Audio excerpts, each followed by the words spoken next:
The moment Clara Whitmore said no to her husband, she signed her own death warrant. In 1889 Wyoming, women didn't refuse. They didn't fight back. They certainly didn't walk away. But Clara did, and it nearly destroyed her.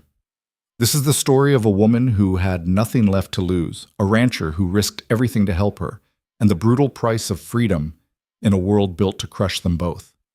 Stay until the end, hit that like button, and comment what city you're watching from. I want to see how far Clara's story travels. The first punch came while Clara was sleeping. She woke to knuckles against her cheekbone, the sharp crack of bone on bone, her head snapping sideways into the pillow. For a second, maybe less, she didn't understand. Then Victor's weight pressed down on her chest, and his breath, sour with whiskey, filled her nose.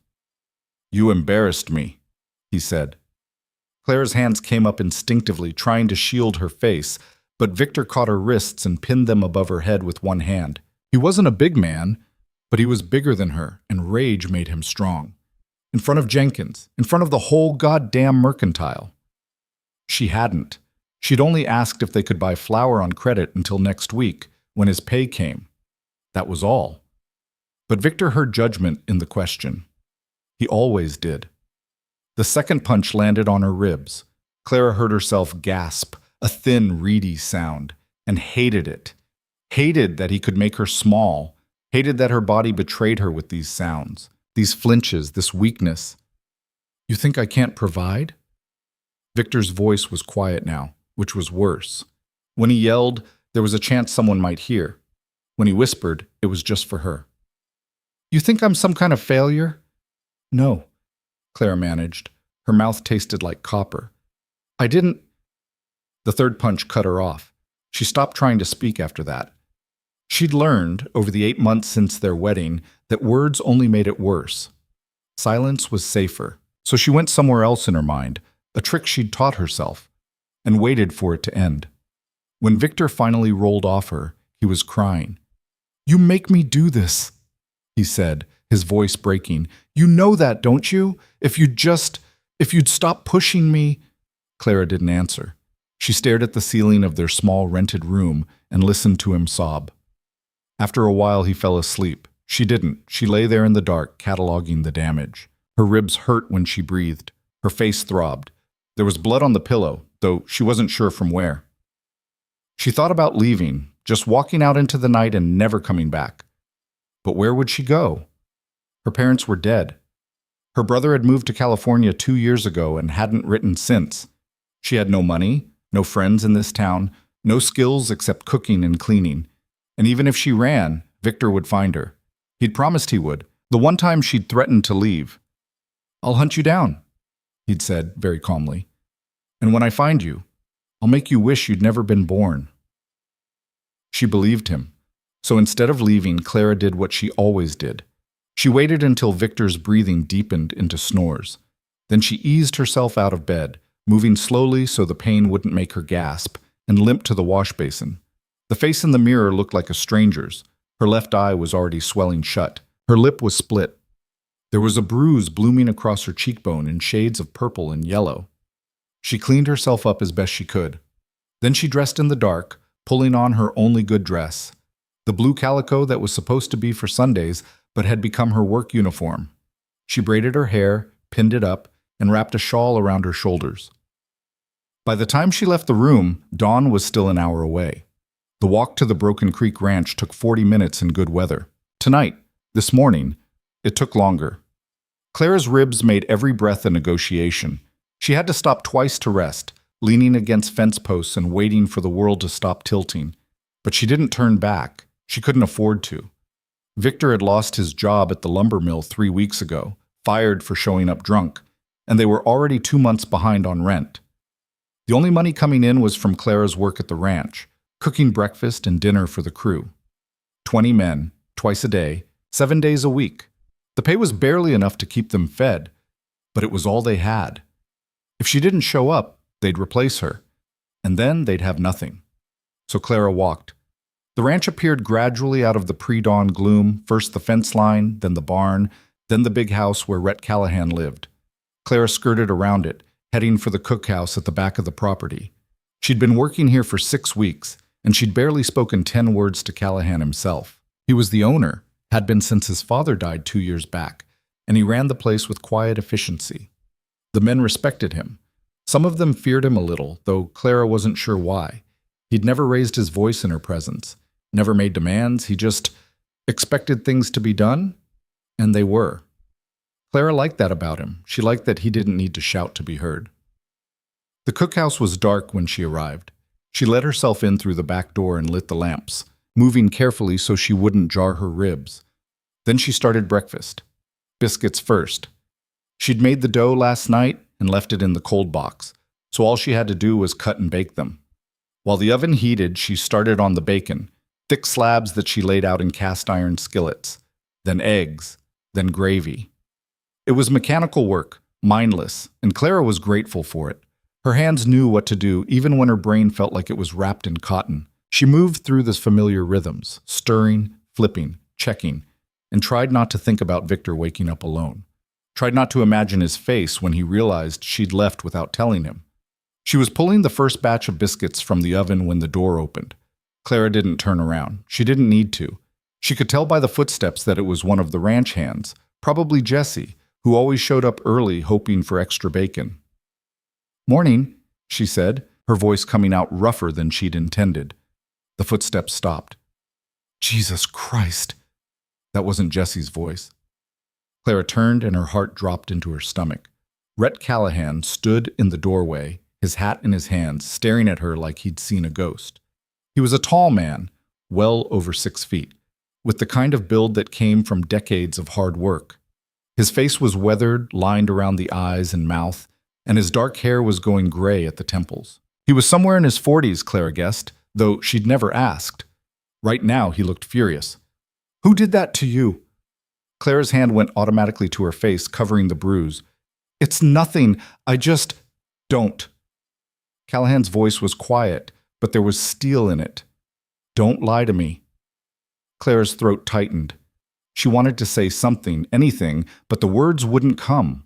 She'd gotten good at hiding the bruises, at making excuses, at pretending everything was fine, but there was no hiding this.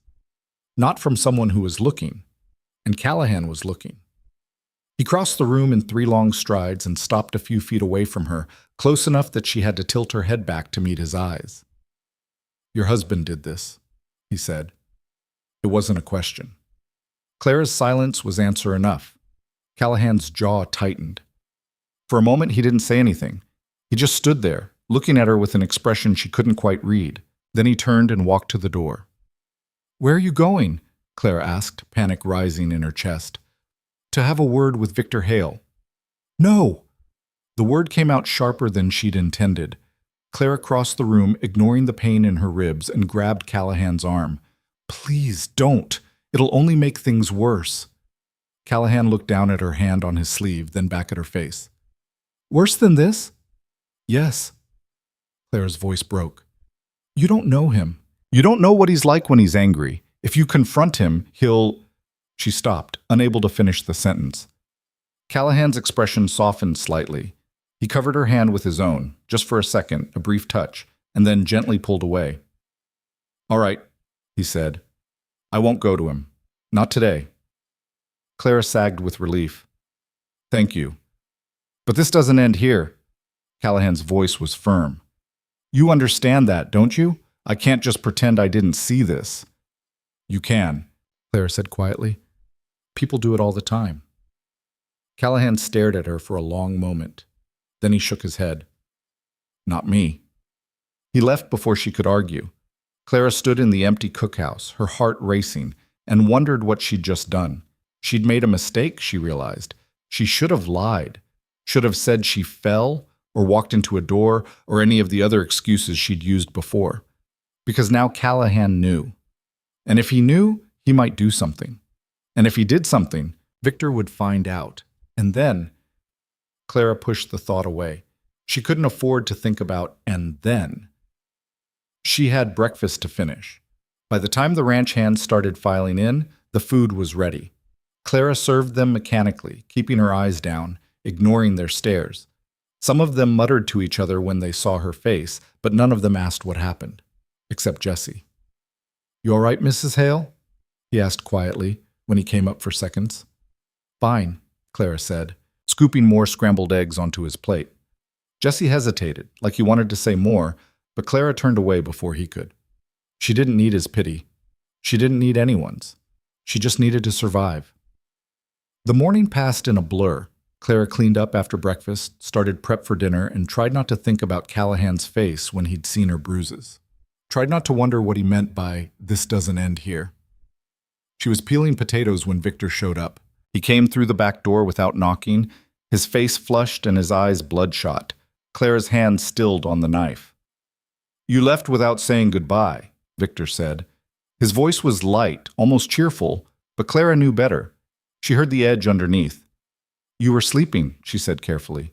"I didn't want to wake you." Thoughtful. Victor crossed the room and leaned against the counter next to her, close enough that she could smell the whiskey on his breath. He'd been drinking already. It wasn't even noon. "Are you drunk?" Clara asked before she could stop herself.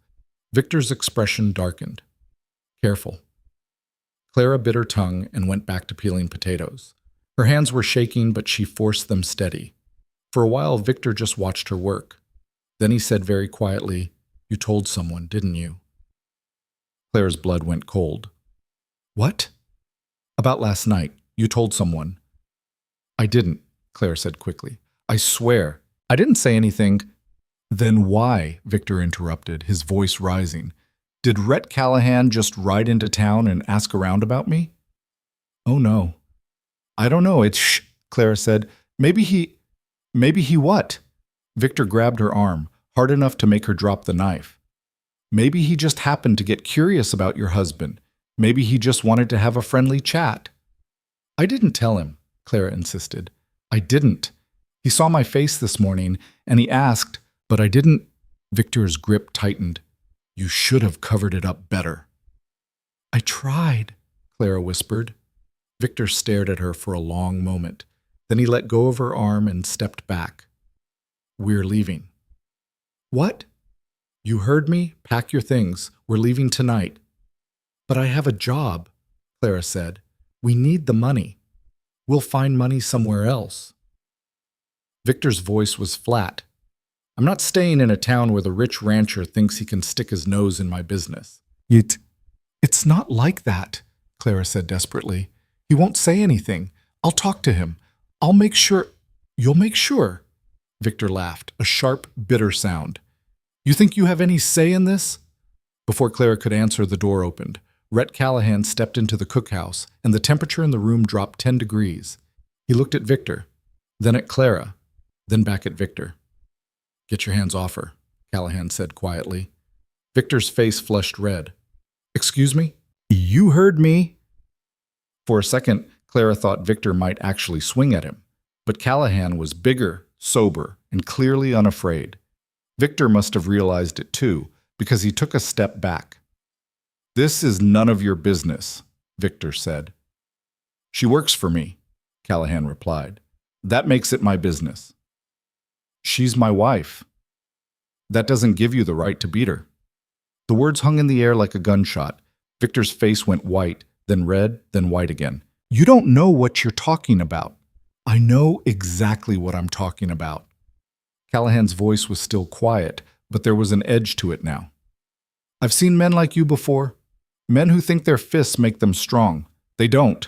They just make you a coward." Victor took a step forward. "You calling me a coward?" "If the shoe fits." Clara saw it happening before it did. Saw Victor's hand curl into a fist, saw his weight shift, and she moved without thinking. She stepped between them, her back to Callahan, her hands up. "Stop," she said. "Both of you. Please." Victor's fist froze in midair. He stared at her like she'd betrayed him. Maybe she had. "Get out of the way, Clara," he said. "No. Get out of the way." "No." Clara's voice was shaking, but she held her ground. "If you want to hit someone, hit me, but leave him alone." For a long, terrible moment, nobody moved. Then Callahan spoke from behind her. "You've got 10 seconds to get off my property, Hale. After that, I'm calling the sheriff." "The sheriff?" Victor laughed incredulously. "For what?" "Trespassing. Assault. Take your pick. Assault? I haven't touched. You've got 8 seconds. Victor's face twisted with rage. He looked at Clara, then at Callahan, then back at Clara. You're coming with me, he said. Right now. Clara didn't move. Clara.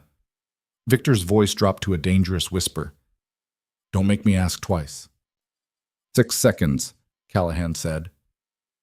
Victor cursed and turned toward the door, but before he left, he looked back at Clara one last time. You're going to regret this, he said, both of you. Then he was gone. The silence he left behind was deafening. Clara's legs gave out. She would have fallen if Callahan hadn't caught her, his hand steady on her shoulders. He guided her to a chair and crouched down in front of her, his face level with hers. Are you all right? He asked. Clara nodded, even though it was a lie. Callahan didn't look convinced. When was the last time you ate something? Clara tried to remember and couldn't. I don't know. Yesterday, maybe? Callahan stood and went to the stove. A minute later, he came back with a plate. Biscuits, bacon, eggs. He set it in front of her. Eat, he said. I'm not hungry. Eat anyway. Clara picked up a fork mostly because arguing seemed like too much effort. The food tasted like sawdust, but she forced herself to swallow. Callahan pulled up another chair and sat across from her. How long has this been going on? I don't want to talk about it. How long, Clara? She flinched at the sound of her name. Most people called her Mrs. Hale. Hearing her first name felt too intimate, too personal. Since the wedding, she said finally. 8 months. Callahan's jaw tightened. And before that? He was different, charming, kind even. Clara gave a bitter laugh. Or maybe I just wanted to believe he was. I don't know anymore. Why did you marry him?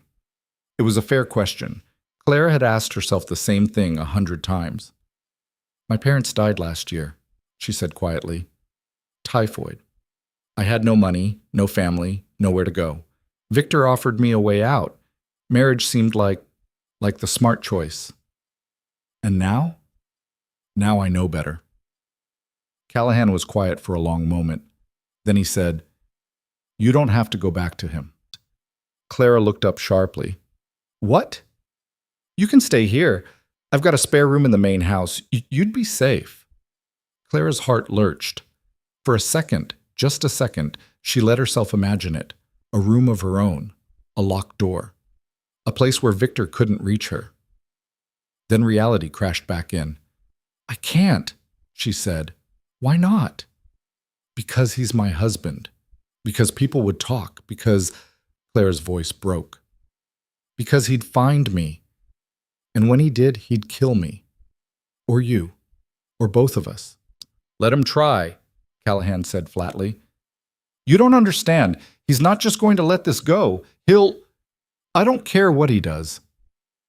Callahan leaned forward, his eyes locked on hers.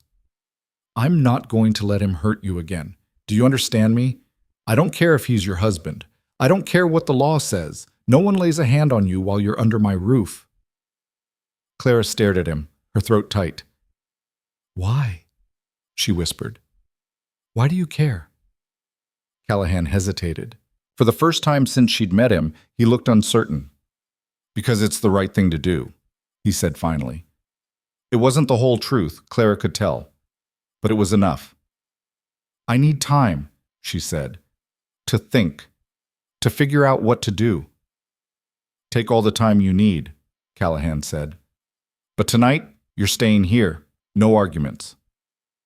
Clara wanted to argue anyway. Wanted to explain all the reasons why this was a terrible idea. But she was so tired. Tired of hurting. Tired of being afraid. Tired of pretending everything was fine when it wasn't. So instead, she nodded. Callahan stood and offered her his hand. Clara took it, and he pulled her gently to her feet. Come on, he said.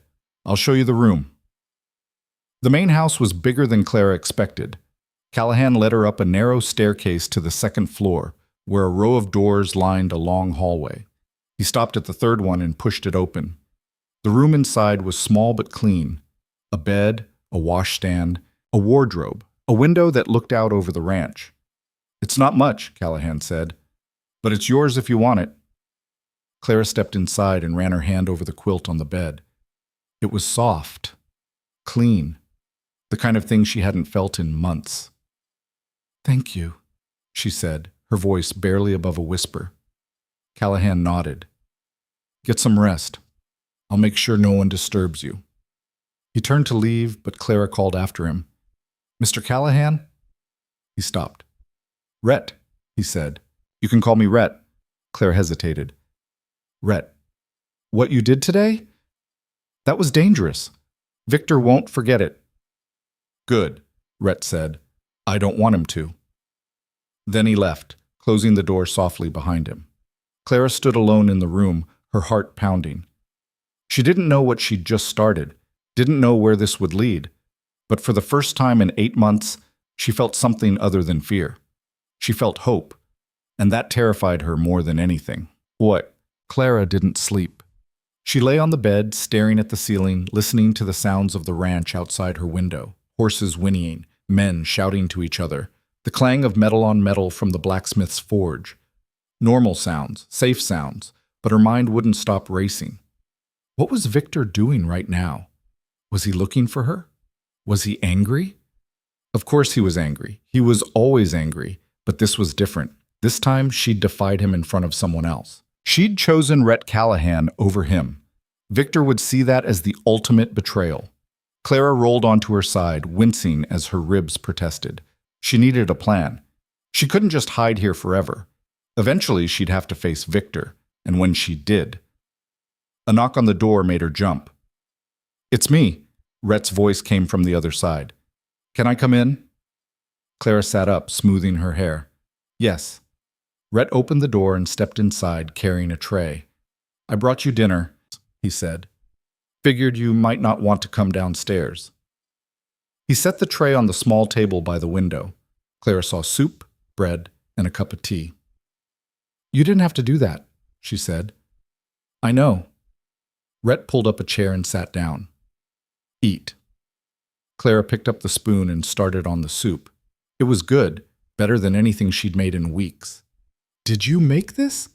"God, no, Jesse did. He's got a knack for it." Rhett paused. "He asked about you, by the way. Wanted to know if you were all right." "What did you tell him?"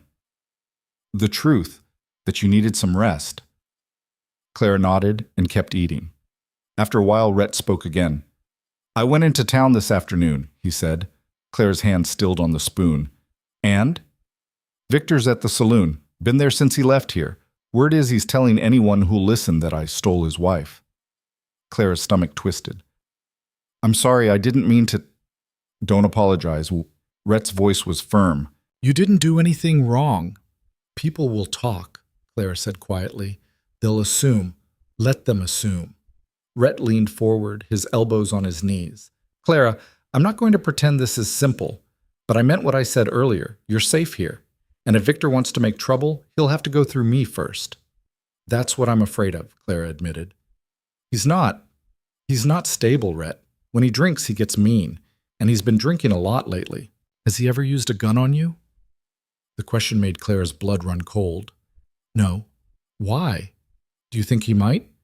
"I think," Rhett said carefully, "that a man who beats his wife is capable of a lot of things, and I'd rather be prepared than surprised." Clara set down her spoon, her appetite gone. "You're scaring me." "Good. You should be scared, but you should also know that I'm not going to let him hurt you again." Rhett stood and walked to the window, looking out over the ranch. "I've already talked to the sheriff, told him what's been going on." Clara's eyes widened. "You what?" "Don't worry. He's a good man. Discreet. He said he'd keep an eye on Victor, make sure he doesn't cause any trouble." "The sheriff can't do anything," Clara said bitterly. "Victor's my husband. The law says he has the right to—" "The law is wrong," Rhett interrupted. He turned back to face her, his expression hard. "I don't give a damn what some piece of paper says. No man has the right to lay hands on a woman. Not in my town. Not on my watch." Clara didn't know what to say to that. She'd lived her whole life in a world where men made the rules and women obeyed them. Hearing someone, especially a man, challenge that felt almost surreal. "Why are you doing this?" she asked again. You barely know me. Rhett was quiet for a long moment. Then he said, My mother was like you. Clara blinked. What? My father. He had a temper. When I was a kid, I used to hear him yelling at her at night, hear things breaking, hear her crying. Rhett's voice was flat, emotionless. I was too young to understand what was happening, but I knew it was wrong. What happened to her? She died when I was 12, fell down the stairs, my father said. Broke her neck. Rhett's jaw tightened. I believed him for years. Then I got older, and I started putting the pieces together. The bruises she used to hide, the way she flinched when he raised his voice, the way she looked at me sometimes like she was memorizing my face.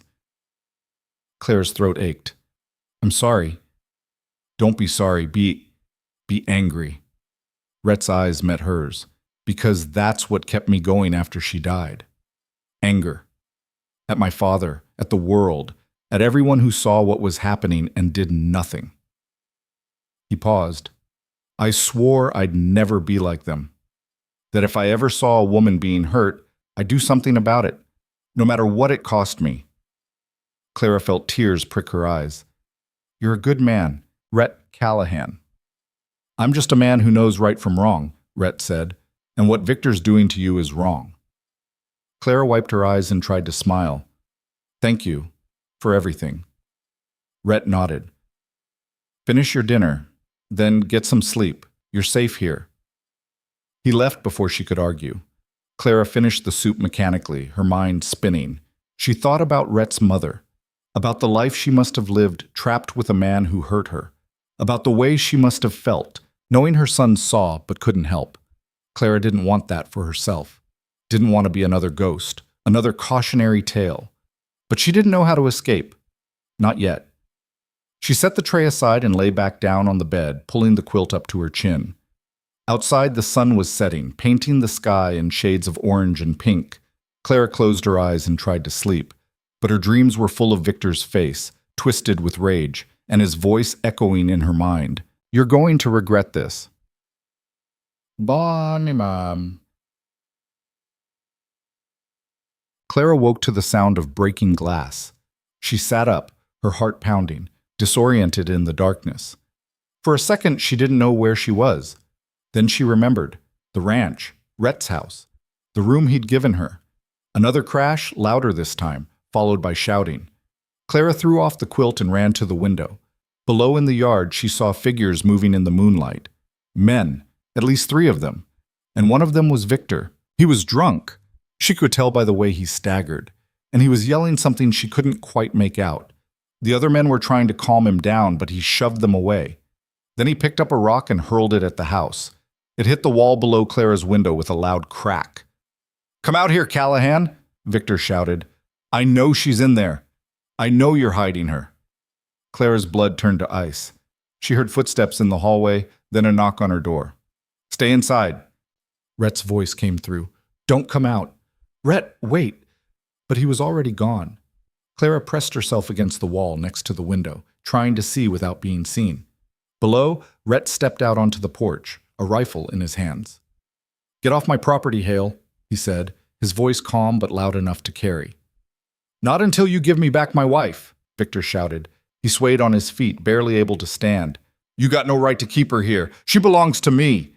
She doesn't belong to anyone, Rhett said. The hell she doesn't. We're married. That makes her mine. Marriage doesn't give you the right to beat her. Victor laughed, a wild, unhinged sound. Beat her? Is that what she told you? She's lying. She's always lying. Ask anyone. She's a liar and a whore. The rifle shot cut him off. Clara's hands flew to her mouth, stifling a scream. But Rhett hadn't aimed at Victor. The bullet had hit the ground a few feet in front of him, kicking up dirt. Next one won't miss, Rhett said quietly. Victor stared at him, his face pale in the moonlight. You wouldn't dare. Try me. For a long moment, nobody moved. Then one of the men with Victor, Clara recognized him as one of the regulars from the saloon, grabbed Victor's arm. Come on, Vic, let's go. This ain't worth it. Get your hands off me. Victor yanked his arm away, but he took a step back, then another. This isn't over, Callahan. You hear me? This isn't over. Rhett didn't respond. He just stood there, the rifle still raised, until Victor and his friends disappeared into the darkness. Clara sagged against the wall, her legs shaking. She heard Rhett come back inside, heard him climbing the stairs, heard him stop outside her door. "Clara?" His voice was gentle. "Can I come in?" She opened the door. Rhett stood in the hallway, the rifle still in his hand, his face grim. "Are you all right?" he asked. Clara nodded, even though it was a lie. "Is he gone?" "For now." Rhett set the rifle against the wall and ran a hand through his hair. "I'm sorry. I didn't think he'd be stupid enough to come here." "He's drunk," Clara said. "He's not thinking straight."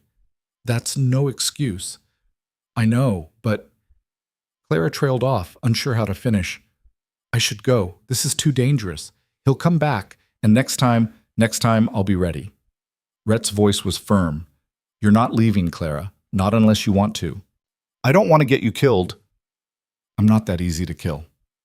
Rhett managed a faint smile. "Trust me." Clara wanted to argue, but she was too tired, too overwhelmed. She sank onto the edge of the bed and buried her face in her hands. Rhett hesitated, then crossed the room and sat down next to her. Not too close, just close enough that she could feel his presence. "This is all my fault," Clara whispered. "If I'd just gone back with him this morning, none of this would have happened." "And he would have kept hurting you," Rhett said quietly. "Is that what you want?" "No, but I don't want you to get hurt either." "I can take care of myself." Rhett paused. "Clara, I need you to understand something. This isn't just about protecting you. It's about doing what's right and letting Victor Hale terrorize you, letting him get away with what he's done. That's not right. Not by any measure." Clara looked up at him. "You really believe that, don't you?" "I do. Even if it costs you everything?" Rhett met her gaze. "Even then." Clara didn't know what to say to that, so she just sat there, next to this man who'd risked his life for her, and tried to make sense of it all. After a while, Rhett stood. "Get some rest," he said. "I'll keep watch tonight. Make sure he doesn't come back." "You don't have to." "I know, but I'm going to anyway." Rhett picked up the rifle and headed for the door. Then he stopped and looked back at her. "For what it's worth, Clara, you're braver than you think." He left before she could respond. Clara lay back on the bed, staring at the ceiling, Rhett's words echoing in her mind. Braver than you think. She didn't feel brave. She felt terrified, trapped, like she was standing on the edge of a cliff with no way down except to jump. But maybe, just maybe, Rhett was right. Maybe she was stronger than she knew. And maybe it was time to find out. Morning came too fast. Clara woke to pale sunlight streaming through the window and the distant sound of men's voices from the bunkhouse. For a moment, she forgot where she was. Then the events of the previous night came rushing back. Victor's shouting, the gunshot, Rhett standing on the porch with a rifle. She sat up slowly, testing her ribs. They still hurt, but less than yesterday. Or maybe she was just getting used to the pain. There was a knock on the door. "Clara, you awake?" "Whis." It was Rhett. "Yes," she called out, hastily smoothing her hair. "I'm leaving breakfast outside the door. Take your time coming down." Clara heard footsteps retreating down the hall. She got up and opened the door to find a tray waiting, coffee, toast, bacon, and eggs. Still warm. She ate standing by the window, watching the ranch come to life below. Men moving between the barn and the corral. Horses being saddled. Jesse carrying a bucket of feed toward the chicken coop. It looked so normal, so peaceful. Clara wondered how long that would last. She dressed in yesterday's clothes, she had nothing else, and braided her hair. Then she steeled herself and headed downstairs. The main room of the house was empty, but she could hear voices coming from the kitchen. Clara followed the sound and found Rhett sitting at the table with Sheriff Tom Bradshaw. Both men looked up when she entered. "Mrs. Hale," the sheriff said, standing. He was a stocky man in his 50s with a graying mustache and shrewd eyes. "Good to see you're all right." Clara nodded, her throat suddenly tight. "Sheriff?" "Sit down," Rhett said, pulling out a chair. "Tom's just updating me on last night." Clara sat, folding her hands in her lap. The sheriff settled back into his chair and pulled out a small notebook. "I spoke to Victor this morning," he said. Found him sleeping it off in the alley behind the saloon. Gave him a warning about trespassing and disturbing the peace. A warning? Clara's voice came out sharper than she intended. That's all? The sheriff sighed. Mrs. Hale, I understand your frustration, but legally speaking, your husband hasn't committed a crime I can arrest him for. Yelling on someone's property isn't— He threw rocks at the house, Rhett interrupted. That's destruction of property. Technically, yes. But unless you want to press charges— The sheriff looked at Rhett. Rhett's jaw tightened. What good would that do? Not much, if I'm being honest. He'd pay a fine, spend a night in jail maybe, and then he'd be right back out. The sheriff turned to Clara. Ma'am, I need to ask you something, and I need you to be straight with me. Has your husband ever threatened your life? Clara's hands clenched in her lap. Not in so many words. What does that mean? It means— Clara took a breath. He's never said, I'm going to kill you. But he said things like he'd rather see me dead than with another man, that if I ever left him, I'd regret it. The sheriff wrote something in his notebook. And the physical abuse, how long has that been going on? Since we got married, 8 months? Has he ever used a weapon on you? No, just his fists. The sheriff nodded grimly. Here's the problem, Mrs. Hale. Under territorial law, a man has certain rights over his wife. I don't agree with it, but that's how it is. Now, if he'd pulled a gun on you, or if you'd ended up seriously injured, broken bones, head trauma, that sort of thing, I could maybe make a case. But bruises and cuts? He trailed off, shaking his head. So there's nothing you can do, Clara said flatly. I didn't say that. I can keep an eye on him, make sure he knows I'm watching, and if he sets foot on this property again, I can arrest him for trespassing. The sheriff paused. But Mrs. Hale, the real question is, what do you want to do? Clara blinked. What do you mean? I mean, do you want to stay married to this man? The question hung in the air like smoke. Clara faltered. I don't know. I haven't thought about it. That was a lie. She'd thought about it plenty, but wanting something and actually doing it were two different things. If you want out, the sheriff said carefully, there are options. Divorce, for instance. Rhett leaned forward. Can she file for divorce on grounds of cruelty? Possibly. But it's expensive, and it takes time. Months, sometimes years. And even then, there's no guarantee a judge would grant it. The sheriff looked at Clara. You'd need witnesses, people willing to testify that they saw the abuse. Who would do that? Clara asked bitterly. Everyone in town knows Victor. They drink with him at the saloon. I'd testify, Rhett said. Clara turned to him, startled. You didn't see anything, not until yesterday. I saw enough.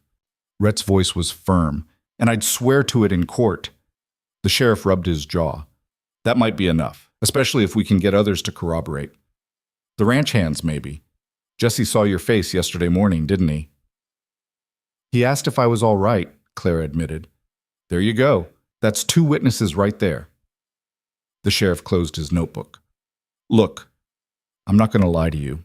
This won't be easy. Victor's going to fight it. He's going to make your life hell. But if you want out, Mrs. Hale, I'll do what I can to help you. Clara felt something crack open in her chest, a fragile, tentative thing that might have been hope. I need time, she said quietly, to think about it. Take all the time you need, the sheriff said. But don't take too long. Men like Victor, they don't get better, they get worse. After the sheriff left, Clara and Rhett sat in silence. Outside, the ranch continued its daily rhythm, oblivious, uncaring. Do you really think I could do it? Clara asked finally.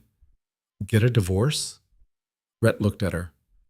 I think you can do anything you set your mind to. You don't know me well enough to say that. Maybe not, but I know what I've seen. Rhett stood and carried his coffee cup to the sink. You walked into my cookhouse yesterday morning with cracked ribs and a face that looked like it'd been through a meat grinder. And you still made breakfast for 20 men without a single complaint. That takes strength, Clara. That's not strength. That's just surviving. Same thing sometimes. Clara wanted to argue, but she couldn't find the words. Instead, she asked, "What happened to your father after your mother died?" Rhett was quiet for a long moment. "He drank himself to death. Took him 5 years, but he got there eventually." "Did you ever confront him about what he did to her?" "Once, right before he died. He was lying in bed, barely able to breathe, and I asked him if he'd killed her." Rhett's voice was flat, emotionless. He said no, said she really did fall down the stairs, but I could see it in his eyes, the lie. He knew I knew, and he died anyway, without ever admitting it. "I'm sorry," Clara said. "Don't be. He made his choices, just like Victor's making his." Rhett turned back to face her. "The question is, what choices are you going to make?" Clara didn't have an answer to that. Not yet. The rest of the day passed in a strange, suspended sort of calm. Clara helped prepare lunch for the ranch hands, moving through the familiar motions with mechanical precision. The men were kind to her, kinder than they needed to be. Jesse brought her a chair when he saw her favoring her ribs. Another hand, a quiet man named Tom, offered to carry the heavy pots for her. They didn't ask questions, but Clara could feel their eyes on her, could sense their unspoken concern. It made her feel exposed, vulnerable. Around mid-afternoon, one of the younger ranch hands, a boy named Danny, who couldn't have been more than 16, approached her while she was peeling vegetables. "Mrs. Hale," his voice cracked nervously. "Can I ask you something?" Clara looked up. "Of course." Danny shifted his weight from foot to foot. "Is it true that you're leaving your husband?" Clara's hand stilled on the knife. "Where did you hear that?" "People are talking in town. They say, Mr. Callahan's hiding you here. They say you and him are—" He trailed off, his face reddening. "They say we're what?" Clara's voice was sharp. "Nothing. Never mind. I shouldn't have said anything." Danny started to back away, but Clara stopped him. "Wait, what exactly are people saying?" Danny looked miserable. "That you're, together. That you ran off with him because—" He couldn't finish. Clara felt like she'd been punched in the stomach. "That's not true." "I know. I told them it wasn't, but they said—" "It doesn't matter what they said." Clara forced her voice steady. "I'm staying here because my husband was hurting me. Mr. Callahan offered me a safe place to stay. That's all." Danny nodded quickly. "I believe you, ma'am. I just thought you should know what people are saying." After he left, Clara stood alone in the cookhouse, her hands shaking. She'd known there would be talk, but hearing it confirmed, hearing that people thought she was having an affair with Rhett, made her stomach turn. Because Victor would hear those rumors too, and when he did, Clara didn't want to think about what he'd do. That evening, after dinner was served and cleaned up, Clara found Rhett in the barn. He was checking on one of the horses, a mare that had gone lame a few days earlier. "How's she doing?" Clara asked, approaching the stall. Rhett glanced up. "Better. Should be ready to work again in a day or two." He ran his hand along the horse's leg, checking for swelling. "What's wrong? What makes you think something's wrong? You've got that look." "What look?" "The one that says you're about to tell me something I'm not going to like." Rhett straightened and turned to face her. "What happened?" Clara told him about her conversation with Danny, about the rumors spreading through town. Rhett's expression darkened. "Of course they're saying that, because people can't imagine a man helping a woman without expecting something in return." "They're going to make this worse," Clara said. "Victor's going to hear those rumors, and he's going to—" "He's going to what? Get angry?" Rhett's voice was hard. "He's already angry, Clara. He's already violent. Rumors aren't going to change that. But they'll give him an excuse, a reason to— There is no reason for what he does." Rhett stepped closer to her, his eyes intense. "Victor doesn't need an excuse to hurt you. He does it because he can, because he wants to, because it makes him feel powerful, and nothing, not rumors, not what you say or don't say, not how you act, nothing you do is going to change that." Clara's throat tightened. "I know that, but—" "No buts. You need to understand this, Clara. What Victor does is not your fault. It never was. And it never will be." Clara wanted to believe him, but a lifetime of being told otherwise was hard to shake. What if filing for divorce just makes him angrier? She asked quietly. What if it pushes him over the edge? Then we'll deal with it. Rhett's voice softened. Together. The word hung between them, heavy, significant. Why are you doing this? Clara asked again. And don't tell me it's just because it's the right thing to do. There's more to it than that. Rhett was quiet for a long moment. Then he said, because I couldn't save my mother. And maybe if I can help you, it'll mean her death wasn't completely meaningless. Clara felt tears prick her eyes. That's a lot of weight to carry. I know. And what if I can't do it? What if I'm not strong enough to leave him? Then that's your choice, Rhett said simply. And I'll respect it. But Clara, you are strong enough. You just don't see it yet. Before Clara could respond, they heard shouting from outside. Both of them rushed out of the barn to find Jesse running toward them. Boss, we got trouble! Rhett's hand went to the gun at his hip. What kind of trouble? Fire! Jesse pointed toward the cookhouse. Someone set the cookhouse on fire. Clara's heart stopped. She turned and saw smoke billowing from the back of the building, thick black smoke that meant the fire was already spreading. Get water! Rhett shouted, already running. Form a bucket line! Move! The ranch erupted into chaos. Men scrambled for buckets, for blankets, for anything that could help fight the flames. Clara ran with them, ignoring the pain in her ribs, ignoring everything except the need to help. By the time they got the fire under control, half the cookhouse was destroyed. The back wall was gone, the roof partially collapsed, the interior blackened and ruined. Clara stood in front of the smoking remains, her hands and face covered in soot, and felt something inside her break. It was him, she said quietly. Wasn't it? Rhett stood beside her, his jaw clenched. Probably. He's trying to punish me. He's trying to scare you.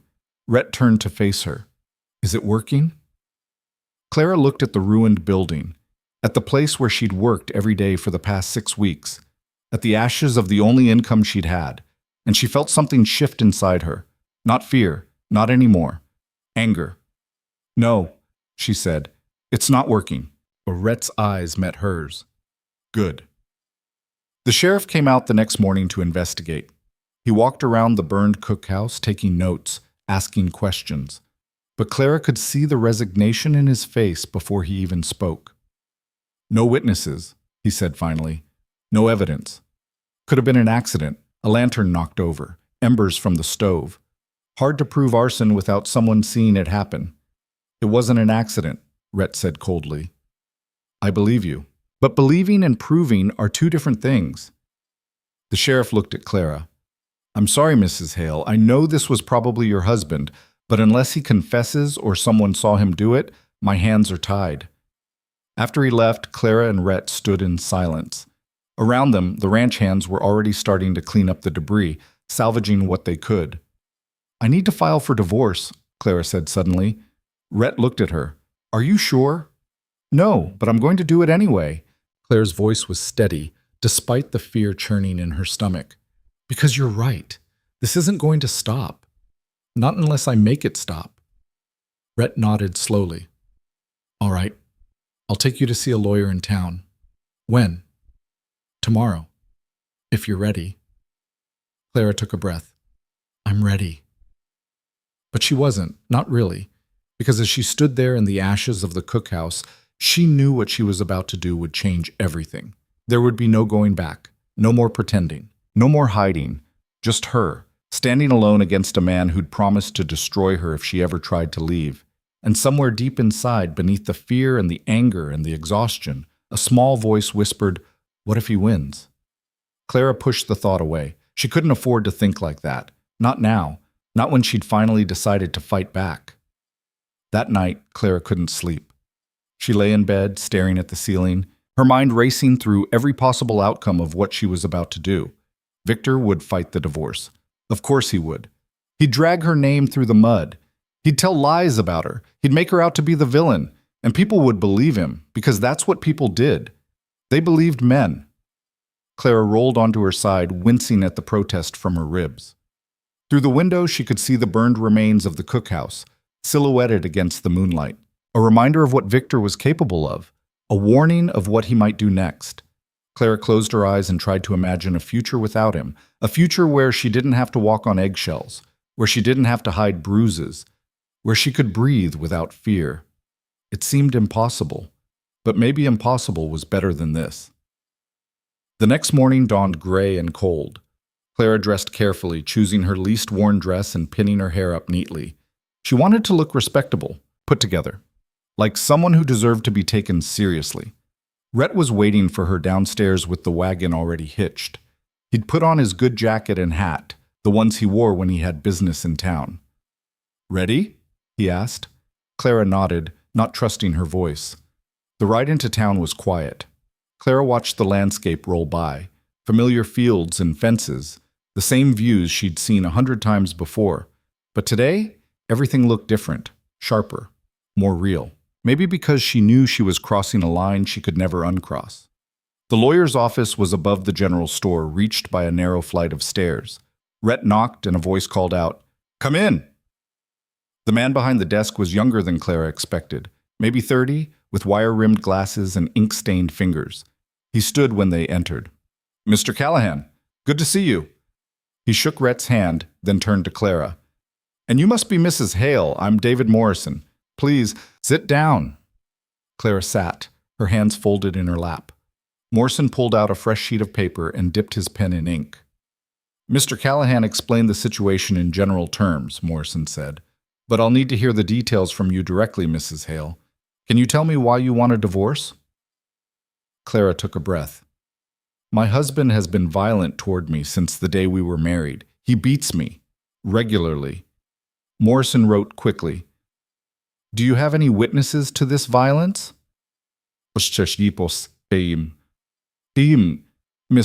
Callahan saw my injuries 2 days ago, and several of his ranch hands can testify that my face was bruised." "That's a start. What about medical records? Did you see a doctor?" Clara shook her head. "I couldn't afford it." "I see." Morrison made another note. "Has your husband ever threatened to kill you?" Clara hesitated. "Not directly, but he said things. That he'd rather see me dead than with another man. That I'd regret it if I ever left him." "Did anyone hear him say these things?" "No, we were always alone." Morrison frowned. "That makes it harder, but not impossible." He looked up at her. "Mrs. Hale, I need you to understand something. This is going to be difficult. Divorce on the grounds of cruelty requires proof, substantial proof. And even with witnesses, there's no guarantee a judge will grant it." "I understand," Clara said quietly. "There's also the matter of cost. Filing fees, court costs, my fees. It can add up quickly." "I'll cover it," Rhett said. Morrison's eyebrows rose. "Mr. Callahan, I'll cover it," Rhett repeated firmly. "Whatever it costs." Morrison looked between them, his expression thoughtful. "Very well. In that case, I'll need you to sign some paperwork, Mrs. Hale, and then we'll file the petition with the court." Clara's hand shook as she signed her name. The pen felt heavy, like it weighed 100 pounds. But she did it anyway. When they left the lawyer's office an hour later, Clara felt like she was walking in a dream. Everything seemed unreal. The street, the buildings, the people passing by. "You all right?" Rhett asked. "I don't know what," Clara admitted. "I think I just did the most terrifying thing I've ever done." "You did the right thing. Those aren't always the same." Rhett couldn't argue with that. They were halfway to the wagon when Clara heard someone call her name. "Clara!" She turned and saw a woman hurrying toward them. Martha Jenkins, the wife of the mercantile owner. Clara had spoken to her a few times, but they weren't friends. "Clara, wait!" Martha reached them, slightly out of breath. "Is it true? Are you really leaving Victor?" Clara's stomach sank. "How did you—" "Everyone knows, dear. You filed the papers this morning, didn't you?" Martha's eyes were wide with something that might have been concern or might have been gossip-hungry curiosity. "Clara, you can't do this. Do you know what people are saying?" "I can imagine," Clara said coldly. "They're saying terrible things about you and Mr. Callahan. that you've been carrying on behind Victor's back, That's enough, Rhett said quietly, but there was steel in his voice. Martha ignored him. Clara, please, think about what you're doing. A divorced woman has no place in society. You'll be ruined. And for what? A few bruises? Clara felt something snap inside her. A few bruises? Her voice came out low and dangerous. Is that what you think this is about? Well, He cracked my ribs, Martha. He split my lip. He punched me in the face hard enough that I couldn't see out of one eye for 3 days, and that was just last week. Clara took a step closer. So don't you dare stand there and tell me this is about a few bruises. Martha's face had gone pale. I didn't know. No, you didn't, because I hid it, because I was ashamed, because I thought it was my fault. Clara's voice broke. But it's not my fault, and I'm not going to spend the rest of my life pretending it is. She turned and walked toward the wagon before Martha could respond. Rhett caught up to her a moment later. That took guts, he said quietly. That took stupidity, Clara corrected. Now everyone in town really will think I'm a scandal. Let them think what they want. Easy for you to say. You're not the one they'll be whispering about. Rhett was quiet for a moment. Then he said, Actually, they're whispering about both of us. Might as well give them something worth talking about. Despite everything, Clara almost smiled. They rode back to the ranch in silence, but it was a different kind of silence than before. Not uncomfortable, just contemplative. Clara kept thinking about what she'd said to Martha, about how good it had felt to finally tell the truth, to stop pretending. Maybe that's what freedom was. Not the absence of fear, but the refusal to let fear silence you. When they reached the ranch, Jesse was waiting for them. His face was grim. Boss, say? He said. We got a problem. Rhett climbed down from the wagon. What kind of problem? Victor Hale showed up about an hour ago, said he wanted to talk to his wife, and Jesse glanced at Clara. I told him she wasn't here. He didn't believe me. Started making threats. Clara's blood ran cold. What kind of threats? Said he'd burn down the whole ranch if you didn't come out. Said Mr. Callahan had stolen his property and he wanted it back. Jesse's jaw tightened. I told him to get lost. He took a swing at me. I knocked him on his ass. Is he still here? Rhett's voice was dangerous. No, he left, but boss. Jesse hesitated. He said he'd be back, and next time he wouldn't be asking nicely. Rhett's hand went to his gun. Let him come. Rhett, no, Clara said quickly. You can't what? Defend my property? Defend you? I don't want you to kill him. I'm not planning to, but if he comes back here making threats, I'm not going to stand by and let him. Rhett turned to Jesse. Double the watch tonight. I want men posted around the perimeter. Anyone sees Victor Hale, I want to know about it immediately.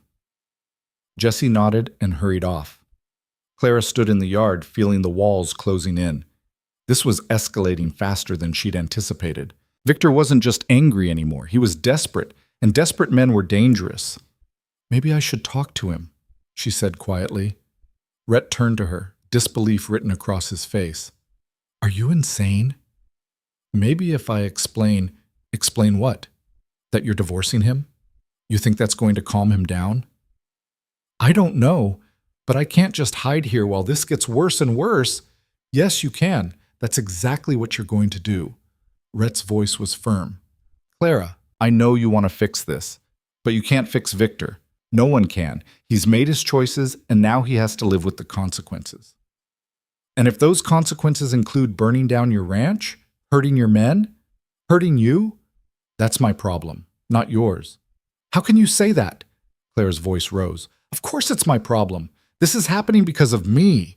No, it's happening because of Victor. Rhett grabbed her shoulders, forcing her to look at him. Listen to me. Victor is responsible for his own actions, not you. Do you understand? Clara's eyes filled with tears. I'm so tired of people getting hurt because of me. Then stop taking responsibility for things that aren't your fault. Rhett's grip gentlened. You're not making Victor do anything. He's choosing to do this, just like he chose to hit you, just like he chose to threaten you. All of this, every bit of it, is on him. Clara wanted to believe that. but it was hard to let go of years of conditioning that told her everything was her fault. "I'm scared," she whispered. "I know, but you're also brave. Braver than you think." Rhett released her shoulders and stepped back. "Come on, let's get you inside." That night, Clara lay awake listening to the sounds of the ranch. Footsteps outside as the men kept watch. Horses shifting in the barn. The distant call of a coyote. And beneath it all, the constant drumbeat of fear, because she knew Victor wouldn't give up. He would come back, and when he did, someone was going to get hurt. Clara just prayed it wouldn't be Rhett. 3 days passed without incident. Clara tried to find a rhythm in the waiting. She helped rebuild the cookhouse. What could be salvaged anyway? The men worked around her, hammering new boards into place, patching the roof, clearing away debris. Jessie rigged up a temporary outdoor kitchen so she could keep cooking for the crew. But every sound made her jump. Every shadow felt like a threat. Victor was out there somewhere, waiting, planning, and Clara knew him well enough to know he wouldn't wait forever. On the 4th day, the divorce papers were officially served. Sheriff Bradshaw delivered them himself, riding out to the ranch mid-morning with the news. "Found Victor at the boarding house," he told Clara and Rhett. "He'd moved out of your old room. Guess he couldn't pay the rent." "How'd he take it?" Rhett asked. The sheriff's expression was grim. "About as well as you'd expect. He tore up the papers right in front of me, started screaming about how you'd poisoned his wife against him, Mr. Callahan, how he was going to make both of you pay." Clara's stomach turned. "Did he threaten violence?" "Nothing specific enough that I could arrest him for, but—" The sheriff hesitated. "Mrs. Hale, I'm going to be blunt. Your husband's unraveling. He's been drinking more than usual, talking wild to anyone who'll listen. The bartender at the saloon cut him off yesterday after he tried to start a fight with 3 different men." "What are you saying?" Clara asked, though she already knew. "I'm saying be careful. Real careful. Men like Victor, when they lose control of everything else, they get desperate. And desperate men do stupid things." After the sheriff left, Rhett doubled the watch again. 4 men on duty at all times now, rotating shifts. It meant less sleep for everyone, but no one complained. Clara hated it. Hated that Rhett's entire operation was being disrupted because of her problems. Hated that good men were losing sleep to protect her from her own husband. "Stop it," Rhett said one evening, finding her alone in the rebuilt section of the cookhouse. Clara looked up from the bread dough she was kneading. "Stop what?" "Blaming yourself. I can see it on your face." "I'm not—" "You are." Rhett leaned against the doorframe, his arms crossed. "You're thinking about how much trouble you're causing, how unfair this is to everyone else." Clara didn't deny it.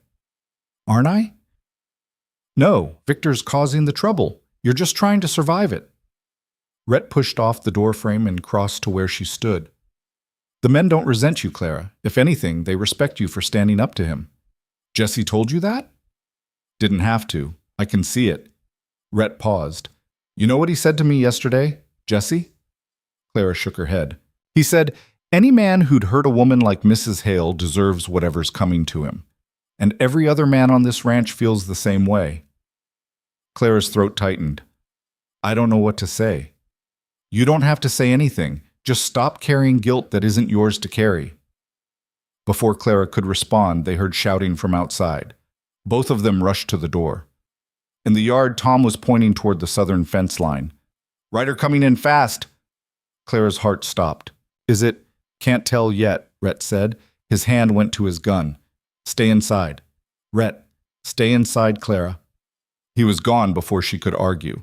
Clara watched from the doorway as the rider came into view, not Victor, thank heaven, but Danny, the young ranch hand.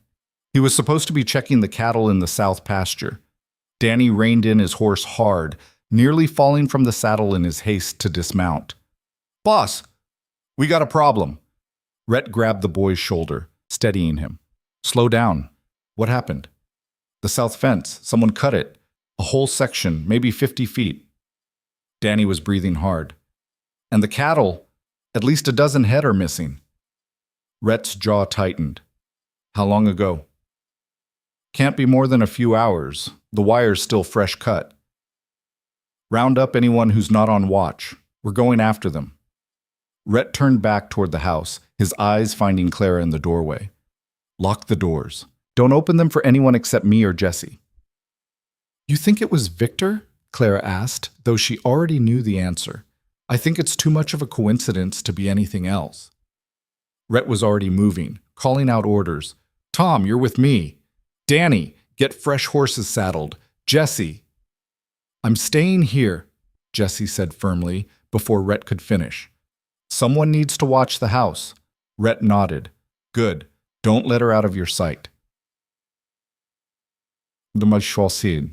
Within minutes, 6 men were mounted and riding south. Clara watched them go, her stomach churning with dread. Victor was escalating. First the cookhouse, now the cattle. He was trying to hurt Rhett financially, destroy his livelihood piece by piece, all because of her. Jesse locked the doors after the riders left, then positioned himself by the front window with his rifle across his lap. You ever shoot that thing? Clara asked, trying to keep her voice light.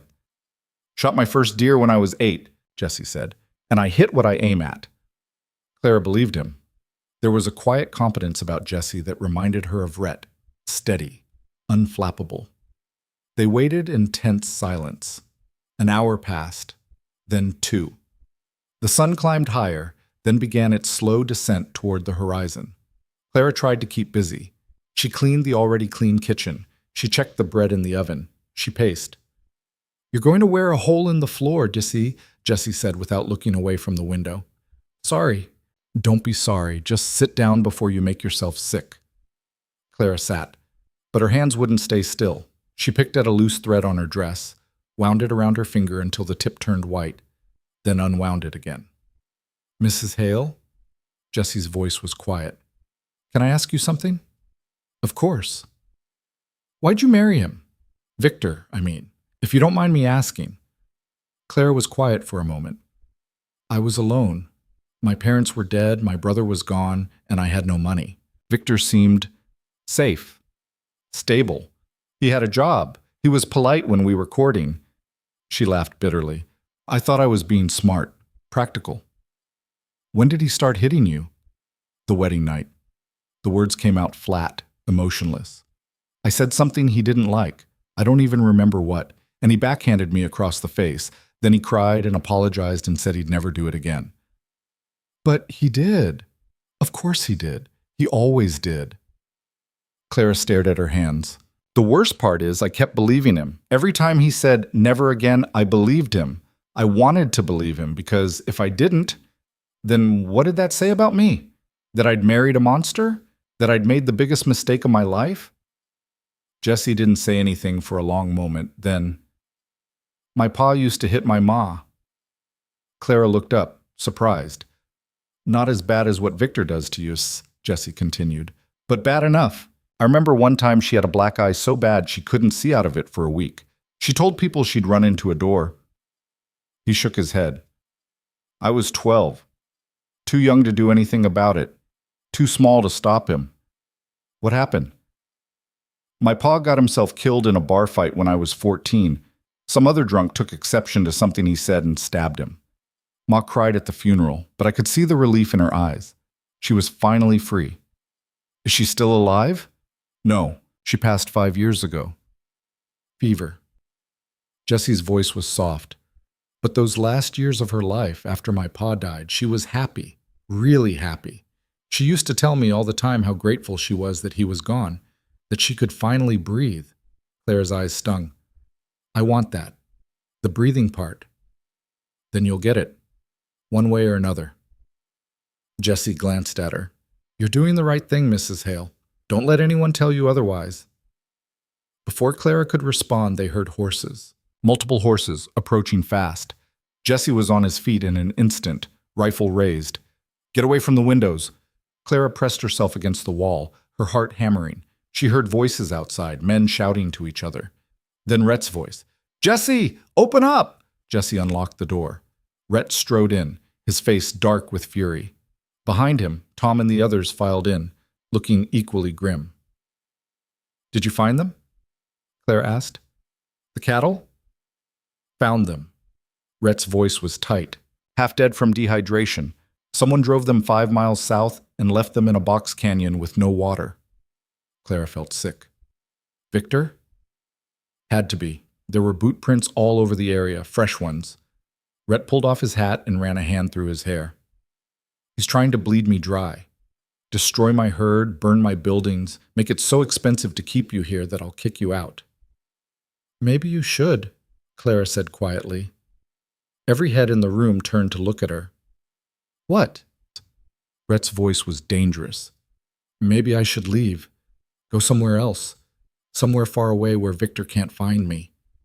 Clara's voice was shaking. Before he destroys everything you've built. No. Rhett, no.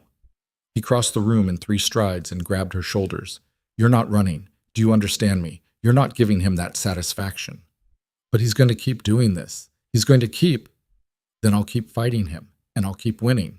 Because that's what we do, Clara. We don't run from bullies. We stand our ground. This isn't your fight. Yes, it is.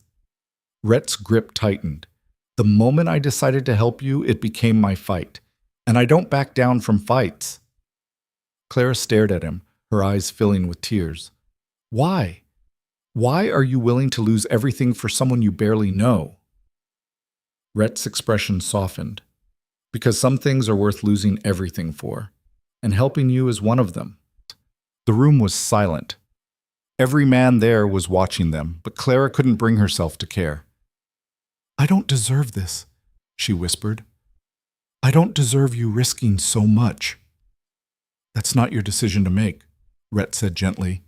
It's mine, and I've made it. That night, Clara lay awake again, her mind refusing to quiet. She kept thinking about what Rhett had said, about how some things were worth losing everything for. She'd never had anyone say something like that to her before. Never had anyone put themselves on the line for her benefit. It was terrifying and humbling, and it made her feel things she wasn't ready to name. Somewhere around midnight, Clara gave up on sleep and went downstairs. The house was quiet except for the ticking of the clock in the hall.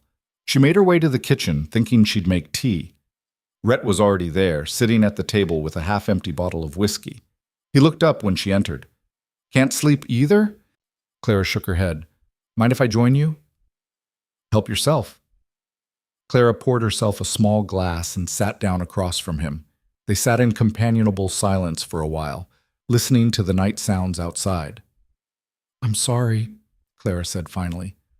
About the cattle, about all of this. If you apologize one more time for something that's not your fault, I'm going to lose my mind. Rhett's voice was mild, but Clara heard the steel underneath. What am I supposed to say then? How about, thank you? That's all I need to hear. Clara looked at him across the table. In the lamplight, the lines on his face seemed deeper. He looked tired. No, exhausted. Thank you, she said quietly. For everything. Rhett nodded. You're welcome. Another silence. Then Clara asked, Do you regret it? Helping me? No. Not even a little? Not even a little. Rhett took a sip of whiskey.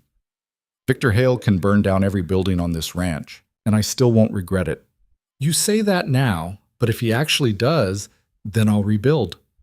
Rhett's eyes met hers. Buildings are just wood and nails, Clara. They can be replaced. But you? You can't be replaced. And if helping you means losing some cattle or rebuilding a cookhouse, that's a price I'm willing to pay. Clara's throat ached. I wish I understood why. Because it's the right thing to do. How many times do I have to say it? Until I believe it, I guess. Rhett smiled faintly. Then I'll keep saying it. They finished their drinks in silence. When Clara stood to go back to bed, Rhett caught her hand. Clara? She turned back. Yes? You're going to be okay. You know that, right? Clara wanted to believe him, but doubt was a hard habit to break. I hope so, she said. Not hope. No. Rhett squeezed her hand gently, then let go. Get some rest. Clara went back upstairs, Rhett's words echoing in her mind. She climbed into bed and closed her eyes, and for the first time in days, sleep came easily. She woke to the sound of gunfire. Clara bolted upright, her heart in her throat. Outside, someone was shouting. More shots rang out, sharp cracks that split the night air. She scrambled out of bed and ran to the window.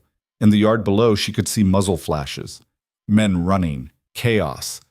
The door to her room burst open. Rhett stood there, gun in hand, his face grim.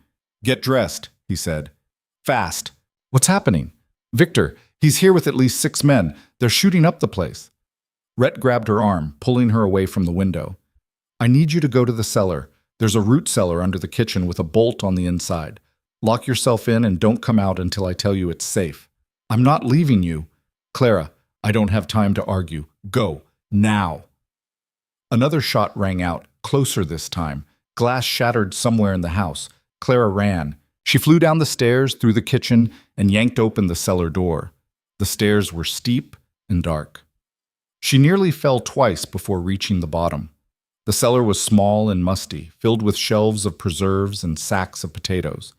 Clara found the bolt on the inside of the door and threw it home with shaking hands. Then she sank to the floor and tried to breathe. Above her, the gunfire continued. She heard men shouting, Rhett's voice, Victor's voice, others she couldn't identify. Something crashed. Something else shattered. Clara pressed her hands over her ears, but it didn't help. The sounds penetrated anyway. This was her fault. All of it. If she'd just gone back to Victor when he'd asked, none of this would be happening. Rhett wouldn't be risking his life. His men wouldn't be in danger. The gunfire went on for what felt like hours, but was probably only minutes. Then, gradually, it died down.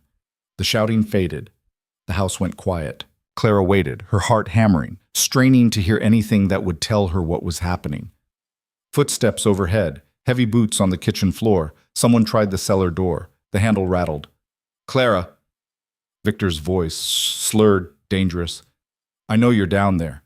I can hear you breathing." Clara clamped a hand over her mouth, trying to silence even that. "Come on out, wife. Let's talk about this like civilized people." She didn't move, didn't breathe.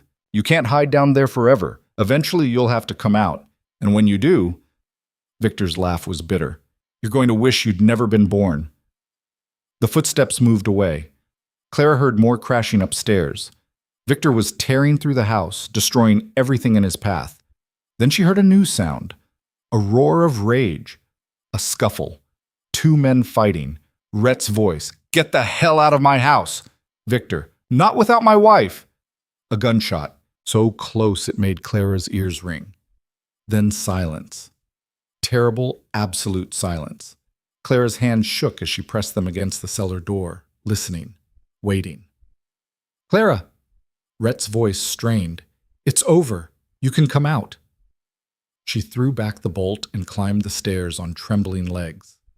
The kitchen was a disaster. Table overturned, chairs broken, glass everywhere. Rhett stood in the middle of it, bleeding from a cut above his eye. His shirt was torn, but he was alive. "Where is he?" Clara asked. "Gone. Him and his men scattered when the sheriff showed up." "The sheriff?" "Jesse rode for him the second the shooting started. Good thing, too. Any longer, and..." Rhett trailed off, but Clara could fill in the rest. "Are you hurt?" "Nothing serious." Rhett wiped blood from his eye. "But Clara, we need to talk. This can't go on. Victor's not going to stop until one of us is dead." Clara felt something harden in her chest. "I know. The court date is in 3 weeks. Can we hold him off that long?" "I don't know, but I'm done hiding." Claire's voice was steady, despite the fear still coursing through her. "If Victor wants a fight, he'll get one. But he's not running me out of here. Not anymore." Rhett stared at her for a long moment. Then he smiled. A real smile, the first she'd seen since this whole mess started. "There she is," he said softly. "I was wondering when she'd show up." "Who?" "The woman who's strong enough to face Victor Hale in court and win." Clara wanted to believe him, but believing and knowing were 2 different things. The sheriff took statements from everyone while his deputy patched up the wounded. 2 of Rhett's men had been grazed by bullets, but nothing life-threatening.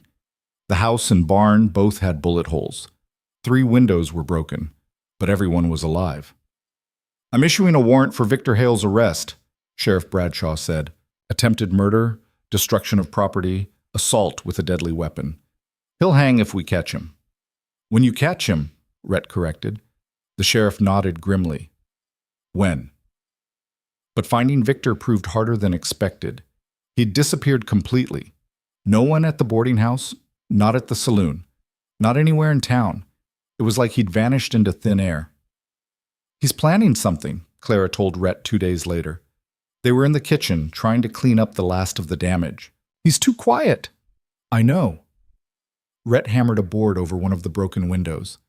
But there's nothing we can do except stay alert. For 3 weeks? Until the court date? If that's what it takes. Clara set down the broom she'd been using and crossed to where Rhett stood. I need to tell you something. Rhett turned to face her. What? If something happens to me, if Victor gets to me before the trial, I need you to promise me something.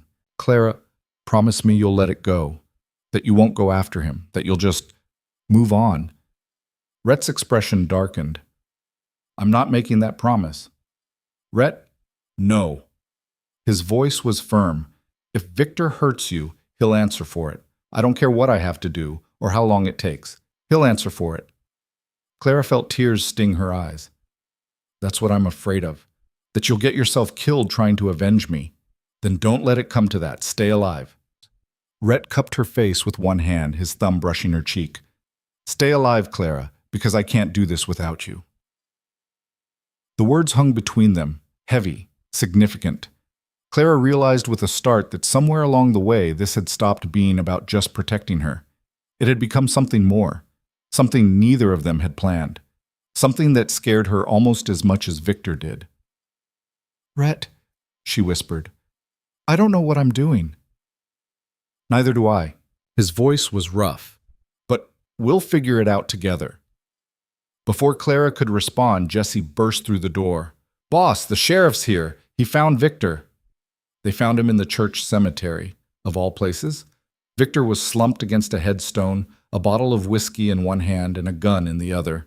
He looked up when they approached. Sheriff Bradshaw, Rhett, and Clara following at a safe distance. Come to arrest me, Sheriff? Victor's words were slurred. Go ahead. I don't care anymore. Put down the gun, Victor, Bradshaw said calmly. Why? So you can throw me in jail? So she can divorce me and go running to her new lover? Victor's eyes found Clara. That's what you want, isn't it? To be rid of me? Clara stepped forward, ignoring Rhett's warning hand on her arm. Yes, she said clearly. That's exactly what I want. Victor laughed, a broken, bitter sound. At least you're honest about it now. I want you to stop hurting me, Clara continued, her voice shaking but strong. I want to be free of you. I want to live without fear. That's all I've ever wanted. And what about what I want? Victor's voice rose. What about my rights? I'm your husband. Being my husband doesn't give you the right to beat me. I never... Victor started, but Clara cut him off. Don't lie. Not now. Not anymore. We both know what you did to me, what you've been doing to me since the day we got married. Clara took another step closer. I'm done pretending. I'm done making excuses for you. I'm done being your victim. Victor stared at her, his face contorted with rage, and something that might have been pain. You can't do this to me. I'm not doing anything to you. I'm doing something for me. Clara's voice was steady now. I'm choosing myself. For the first time in my life, I'm choosing me. For a long moment, Victor didn't move. Then slowly, he raised the gun. Not at Clara, at himself. Victor, don't! The sheriff shouted. But Victor wasn't listening. His hand shook as he pressed the barrel against his temple. If I can't have you, he said, his eyes locked on Clara, then what's the point? Victor, please. Clara's voice broke. Don't do this. Why not? Give me one good reason why I shouldn't pull this trigger. Clara opened her mouth, but no words came out. Because the truth was, she couldn't think of a single reason why Victor Hale deserved to live. But she also couldn't watch him die. Not like this. Because you're better than this, she said finally.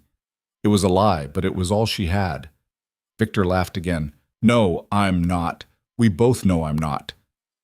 Then Rhett spoke. She might not be able to give you a reason, But I can. Victor's eyes shifted to him. Oh? This I've got to hear. If you pull that trigger, you're a coward, pure and simple. Rhett's voice was cold. You're taking the easy way out. No trial, no consequences. No facing what you've done. Just one pull of a trigger and it's over. Sounds pretty good to me. That's because you're a coward, Rhett repeated. You spent months beating a woman half your size because it made you feel strong. And now that you've been caught, now that you actually have to face the consequences of your actions, you want to run away. Well, go ahead, prove me right. Victor's hand wavered. You don't know what you're talking about. Don't I? I know men like you. I've known them my whole life. Bullies who hide behind bottles and fists because they're too weak to face the world sober, too scared to look at themselves and see what they've become. Rhett took a step closer. You want to be a man, Victor?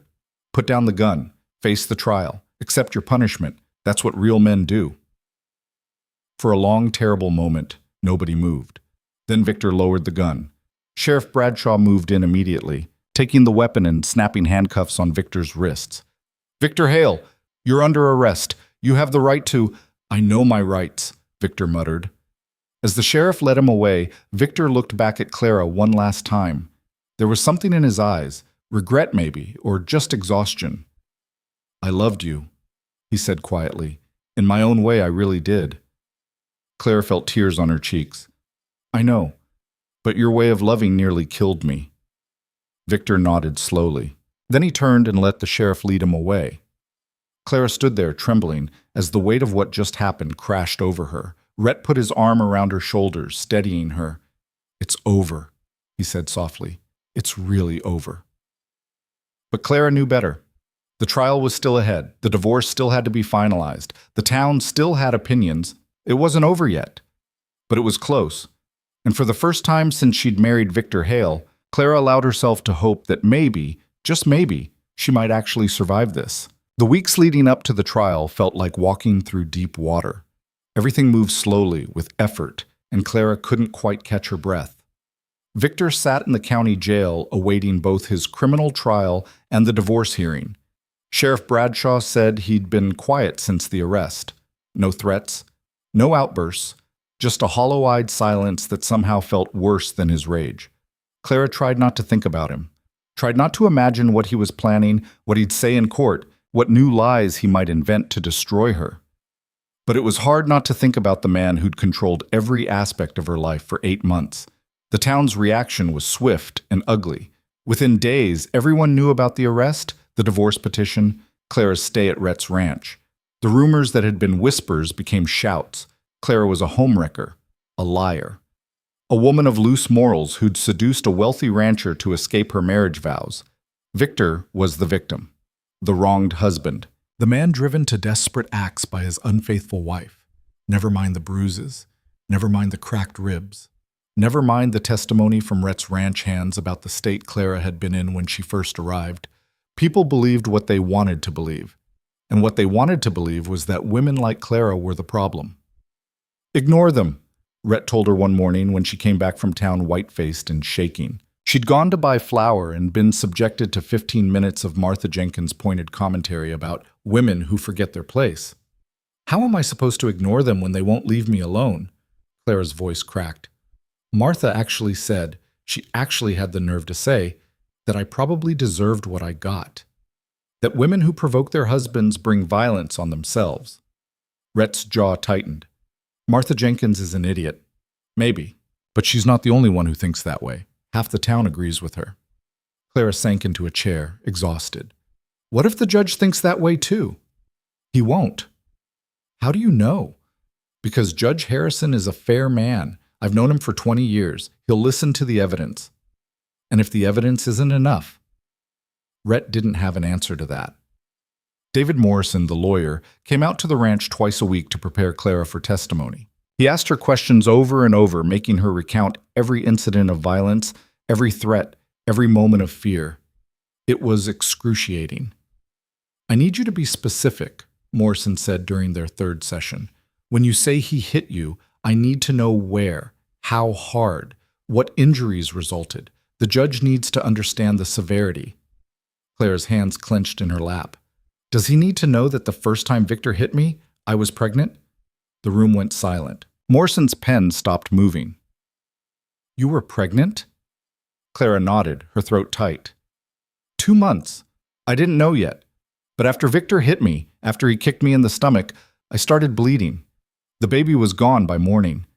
Did you see a doctor? We couldn't afford one, and Victor said if I told anyone, he'd make sure I never saw another sunrise. Morrison wrote furiously. Clara, this is crucial information. This shows a pattern of... I know what it shows, Clara interrupted, but I don't want to talk about it. Not in open court, not in front of the whole town. I understand, but no, you don't understand. Clara's voice rose. That baby was the only thing I had that was mine, the only good thing to come from that marriage. And when Victor took it from me, he took the last piece of hope I had. So forgive me if I don't want to parade that pain in front of people who already think I'm a liar. Morrison was quiet for a moment. Then he said gently, Clara, I know this is hard, but if we don't present the full picture, Victor's lawyer will paint you as an unfaithful woman who abandoned her husband. They'll make you look like the villain. Is that what you want? Of course not, but I also don't want to be a spectacle. Sometimes justice requires spectacle. Morrison leaned forward. I promise you, I will treat your testimony with the respect it deserves, but you need to be willing to tell your story, all of it. Clara looked at Rhett, who'd been sitting silently in the corner. He met her eyes and nodded. All right, she said finally. I'll tell them. The criminal trial came first. Victor was charged with attempted murder, arson, cattle theft, and assault with a deadly weapon. The prosecution presented their case methodically. Witnesses who'd seen the attack on the ranch, evidence of the cut fence and missing cattle, testimony about the cookhouse fire. Rhett testified.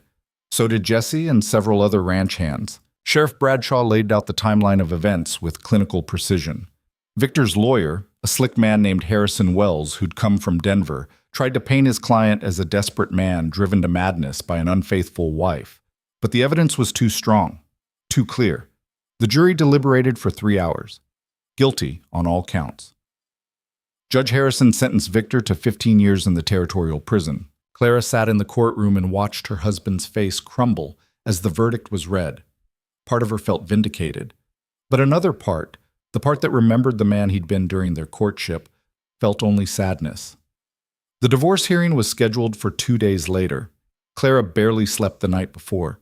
She kept running through Morrison's questions in her head, rehearsing her answers, trying to prepare herself for what was coming. Rhett found her at dawn, sitting on the porch and watching the sunrise. You ready? He asked, settling into the chair beside her.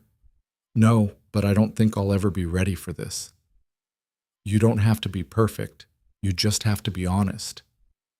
Clara managed a weak smile. That's what Morrison keeps saying. That's because it's true. Rhett was quiet for a moment, then, whatever happens in there today, I want you to know something. What? You're the bravest person I've ever met. Clara's eyes stung. I don't feel brave. I feel terrified. Courage isn't the absence of fear. It's doing the hard thing anyway. Rhett reached over and took her hand. And you've been doing hard things for months now. This is just one more. The courtroom was packed. Clara hadn't expected that. She'd hoped maybe a few people would show up. The usual courthouse regulars, perhaps. But the gallery was filled to capacity, and more people stood in the back, craning their necks to see. Martha Jenkins sat in the front row, her face pinched with disapproval. Several other women from town flanked her, all wearing similar expressions of judgment. But Clara also saw friendly faces. Jesse was there, Tom and Danny and the other ranch hands, even the bartender from the saloon who'd apparently decided he'd had enough of Victor Hale's behavior. Rhett sat directly behind Morrison's table, his presence a solid anchor in the chaos. Judge Harrison called the court to order. He was a silver-haired man in his 60s with sharp eyes and a no-nonsense demeanor. This is a petition for divorce on the grounds of extreme cruelty, he said. Mrs. Hale, you may proceed with your testimony. Clara took the stand. Her hands shook as she placed them on the Bible to swear the oath. Morrison stood. Mrs. Hale, how long were you married to Victor Hale? 8 months. And during those 8 months, did your husband ever physically harm you? Claire's voice was barely above a whisper. Yes. Could you speak up, please? Yes. Louder this time. He hurt me regularly. Can you describe the first incident? Clara took a breath. Then she began to talk. She told them about the wedding night, about the backhand that left her seeing stars, about Victor's tearful apology and promise that it would never happen again. She told them about the second time, the third, the 10th, how the violence became a constant presence in their marriage, as predictable as sunrise. She told them about the broken ribs, the split lip, the black eyes she'd hidden with powder and lies. And finally, her voice breaking, she told them about the baby. The courtroom was silent when she finished. Several women were crying. Even Judge Harrison looked shaken. Morrison let the silence stretch for a moment.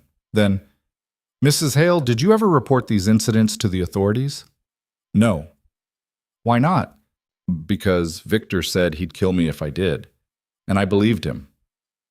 Did you have anywhere else to go? Family? Friends? My parents were dead. My brother was in California. I had no money, no job, no way to support myself. I was trapped.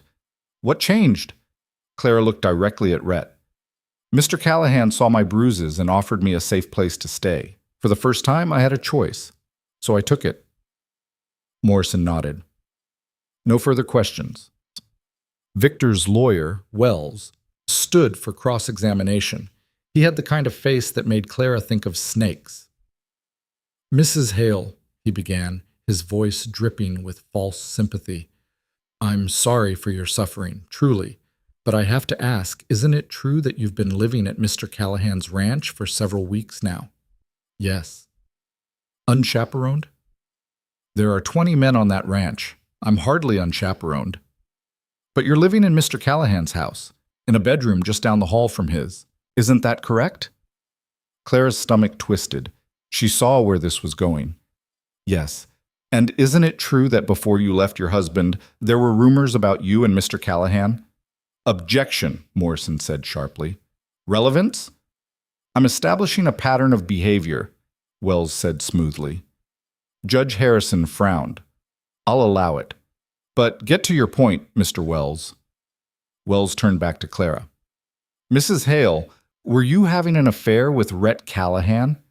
No.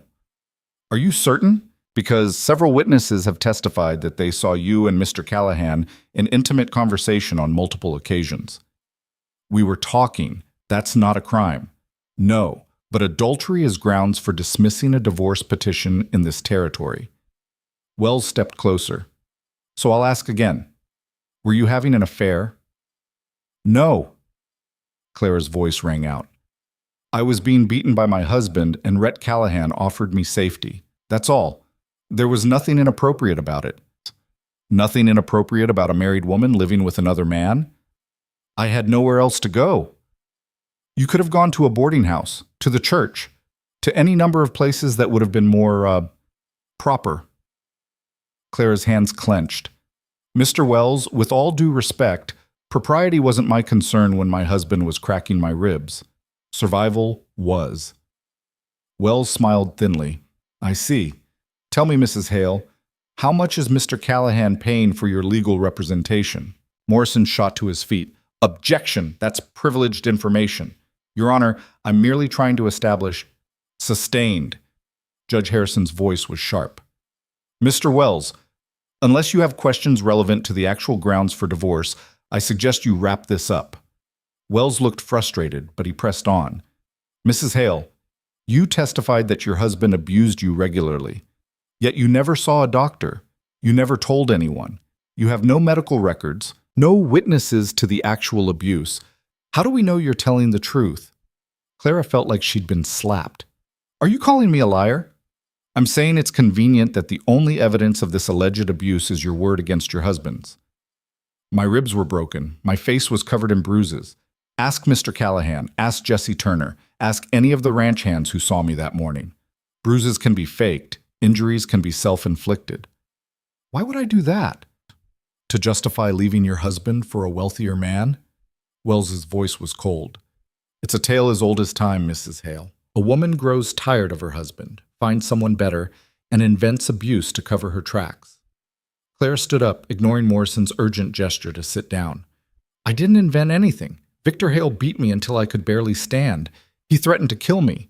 He burned down Mr. Callahan's cookhouse and shot at his ranch hands. Does that sound like the behavior of an innocent man? Your Honor, Wells started, but Judge Harrison cut him off. Sit down, Mrs. Hale. His voice was firm but not unkind. Mr. Wells, do you have any actual questions, or are you just grandstanding? Wells looked like he wanted to argue, but he must have seen something in the judge's expression that warned him off. No further questions, he said tersely. Clara returned to her seat, her heart pounding. Morrison patted her hand under the table. You did good, he whispered. The rest of the hearing passed in a blur. Morrison called Rhett to the stand, then Jesse, then Tom. Each of them testified to Clara's condition when she'd first arrived at the ranch. Each of them described the fear in her eyes, the way she flinched at sudden movements, the bruises that covered her body. Martha Jenkins testified for Victor. She claimed Clara had always been flirtatious with Rhett, that she'd seen them together multiple times looking overly familiar.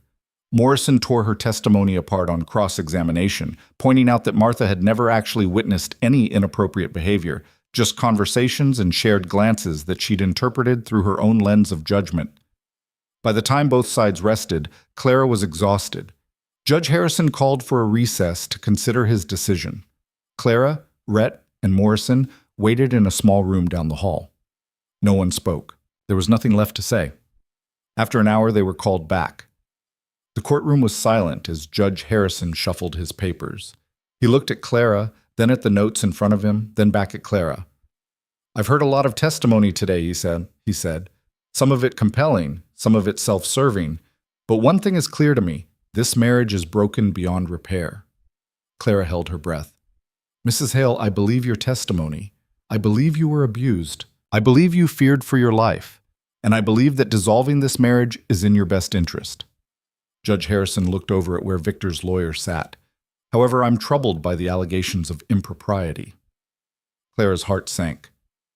That said, the judge continued, impropriety, even if proven, does not justify violence. Nothing justifies violence. He picked up his gavel. I'm granting the divorce petition. The marriage between Clara Whitmore and Victor Hale is hereby dissolved. The gavel came down with a crack that sounded like thunder. Clara couldn't breathe, couldn't think, couldn't process what she'd just heard. She was free. Actually, truly free. Morrison was shaking her hand, talking rapidly about next steps and legal documents, but Clara barely heard him. She turned in her seat and found Rhett's eyes. He was smiling, really smiling. You did it, he mouthed. Clara felt tears streaming down her face.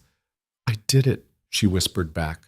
The courtroom erupted in noise, some people cheering, others muttering in disapproval.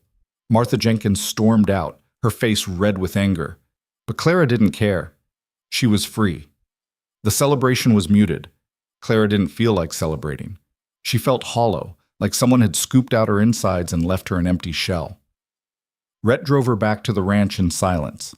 When they arrived, the ranch hands had strung up a banner that said, "Congratulations," in uneven letters. Jesse had baked a cake. Clara tried to smile, tried to feel grateful. But mostly she just felt tired. That night, alone in her room, she finally allowed herself to cry. Not tears of joy, not tears of relief, just tears. Messy, complicated, confused tears that came from somewhere deep inside. She cried for the woman she'd been before Victor, for the baby she'd lost, for the 8 months of her life that had been stolen by fear. But she also cried because she didn't know who she was anymore. Without Victor to define her, to control her, to hurt her, to give her something to survive, she felt unmoored, lost. Who was Clara Whitmore without someone to fight against? She didn't know, and that terrified her almost as much as Victor had. A knock on the door interrupted her thoughts. Clara, can I come in?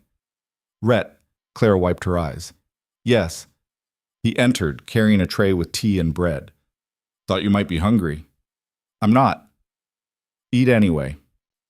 He set the tray on the table and sat in the chair by the window. You want to talk about it? About what? Whatever's making you cry. Clara laughed bitterly. I won. I'm free. I should be happy. Should is a dangerous word. I know, but I can't help it. I keep thinking, what now? What do I do with this freedom I fought so hard for? Rhett was quiet for a moment. Whatever you want. That's the problem. I don't know what I want. I've spent so long just trying to survive that I forgot how to live. Then you'll have to learn. Rhett's voice was gentle. And it won't be easy. But Clara, you're strong enough to do it. What if I'm not? You are. I've seen you face down your worst fear and come out the other side. You can do anything. Clara wanted to believe him, but doubt was a hard habit to break.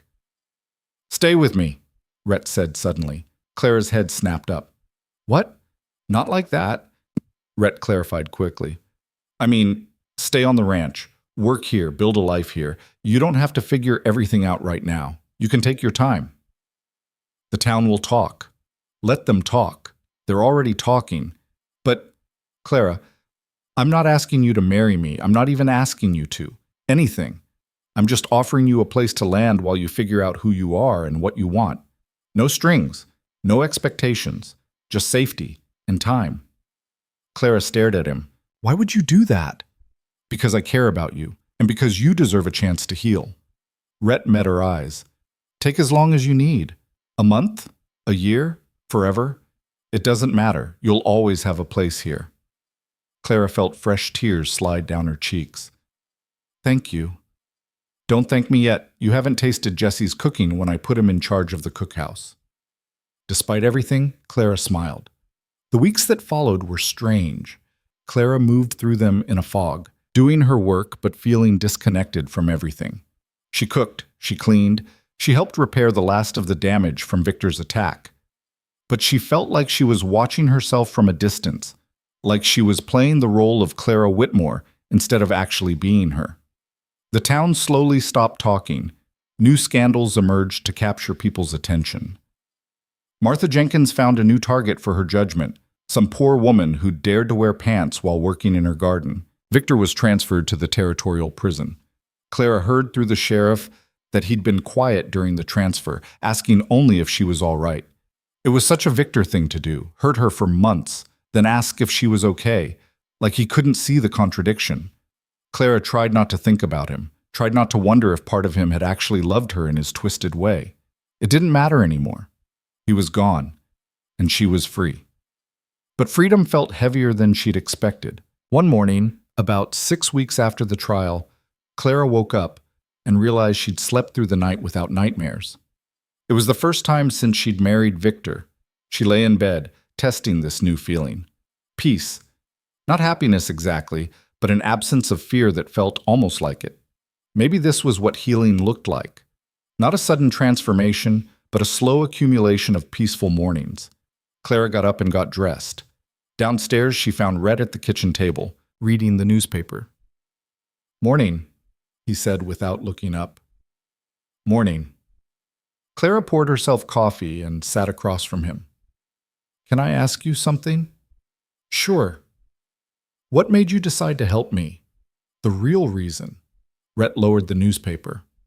I told you, I know what you told me, but there's more to it than just your mother, isn't there? Rhett was quiet for a long moment. Then he said, My mother used to have this look. When my father would come home drunk, she'd get this expression on her face, like she was bracing for impact, like she was making herself small so she wouldn't be a target. And I saw that same look on your face that first morning in the cookhouse. You were standing there making breakfast, and when I spoke, you flinched. Just a little, but I saw it. Rhett's voice was rough. And I thought, not again. I'm not going to stand by and watch another woman live in fear. Not when I can do something about it. Clara's throat tightened. Thank you for seeing me. Someone needed to. They sat in comfortable silence, drinking their coffee and watching the ranch wake up through the window. And for the first time in longer than Clara could remember, she felt something that might have been hope. Not for a grand future, not for romance or adventure, or any of the things she'd dreamed about as a girl. Just hope that maybe, just maybe, she could learn to be herself again. And that was enough. The seasons changed, and with them, Clara changed too. Not all at once. Not in some dramatic transformation that erased the scars Victor had left, but slowly, in small increments that she barely noticed until she looked back and realized how far she'd come. 3 months after the trial, she stopped flinching when men raised their voices. 6 months after, she laughed at one of Jesse's jokes, really laughed, the kind that came from her belly and made her eyes water. 9 months after, she realized she'd gone an entire week without thinking about Victor at all. The ranch became her home in ways she hadn't expected. She learned the rhythms of the place, when to plant, when to harvest, when the cattle needed moving to new pasture. She learned the names of all 20 ranch hands and their quirks. Tom liked his coffee black as tar. Danny couldn't eat eggs without hot sauce. Jesse hummed while he worked, always the same song, something his mother used to sing. She learned that work could be satisfying instead of just survival. That tired muscles at the end of a day meant accomplishment, not punishment. And slowly, carefully, she learned how to be around Rhett without the weight of obligation or debt crushing every interaction. They fell into an easy partnership. Rhett ran the ranch, made the big decisions, handled the business side. Clara managed the cookhouse, fully rebuilt now, bigger than before, and kept the household running. They ate breakfast together most mornings, talking about mundane things, weather, supply orders, which fence needed mending. It was comfortable, safe, and terrifying because Clara was starting to realize that what she felt for Rhett Callahan wasn't gratitude anymore. She tried not to examine it too closely, tried not to name the feeling that bloomed in her chest when he smiled at her across the dinner table, or the way her pulse quickened when their hands accidentally touched while washing dishes. She wasn't ready for that. Might never be ready. Some wounds went too deep to heal completely. One evening in late autumn, Clara was preparing dinner when Rhett came into the kitchen looking troubled. "What's wrong?" she asked, setting down her knife. "Letter from the prison." Rhett held up an envelope. "Victor wants to see you." Clara's blood went cold. "What?" "He's asking for a visit.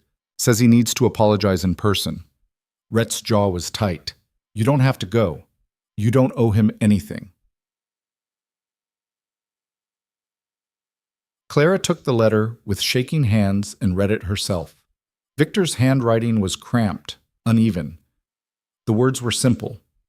"Please come. I need to make this right before I die." "Before he dies?" Clara looked up. "Is he sick?" "I don't know. Could be a manipulation. Could be the truth."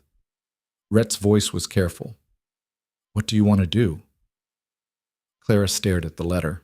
Part of her wanted to burn it, to pretend she'd never received it. But another part, the part that still woke up sometimes wondering if she could have done something differently, wanted answers. "I want to go," she said finally, "but I need you to come with me." Rhett didn't hesitate. "All right." The territorial prison was a grim stone building 3 hours' ride from the ranch. Clara and Rhett made the journey on a cold November morning, the sky gray and threatening snow. They didn't talk much. Claire was too busy trying to control the anxiety that threatened to overwhelm her. What would she say to Victor? What would he say to her? Would seeing him undo all the progress she'd made? The warden met them at the entrance, a tired-looking man named Williams who'd clearly seen too much human misery. "Mrs. Hale," he said, though Clara technically wasn't Mrs. Hale anymore. She'd taken back her maiden name after the divorce. "Your husband's been asking for you every day for weeks." "Ex-husband," Clara corrected quietly. "Right, ex-husband." Williams led them down a long corridor. "I should warn you, he's not well. Consumption. Doc says he's got maybe 6 months left."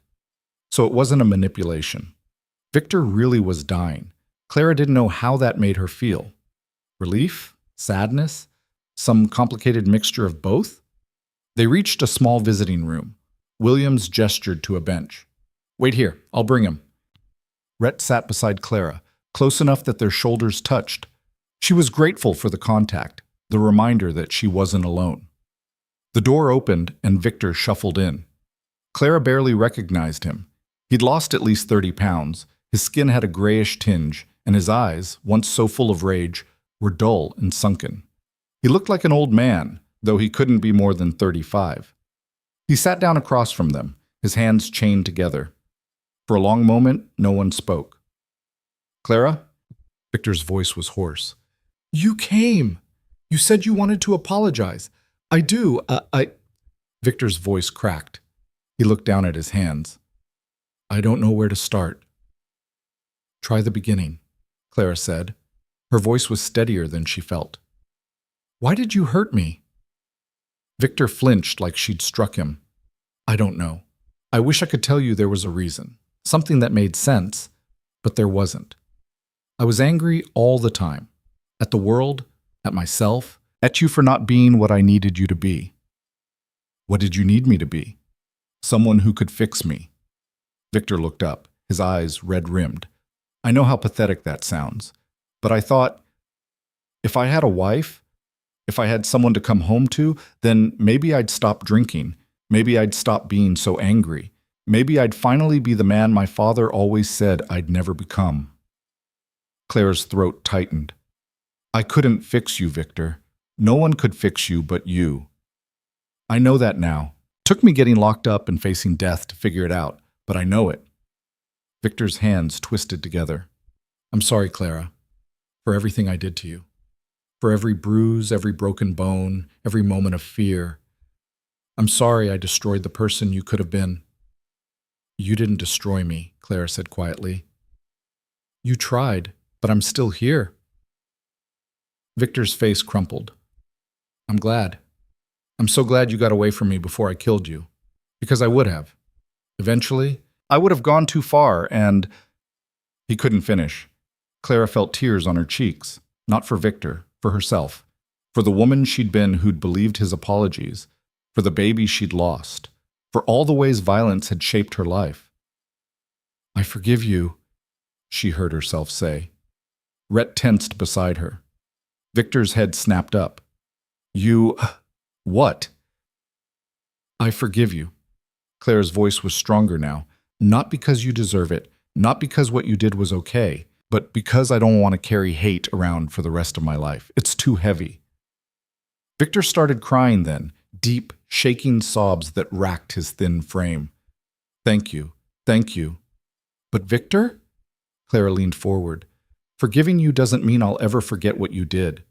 And it doesn't mean you're absolved. You have to live with your choices, just like I have to live with their consequences." Victor nodded, unable to speak. Clara stood. "I hope you find peace before the end. I really do. But I can't be part of that journey. This is goodbye." She turned and walked toward the door. Rhett followed. Behind them, Victor called out one last time. "Clara, are you happy?"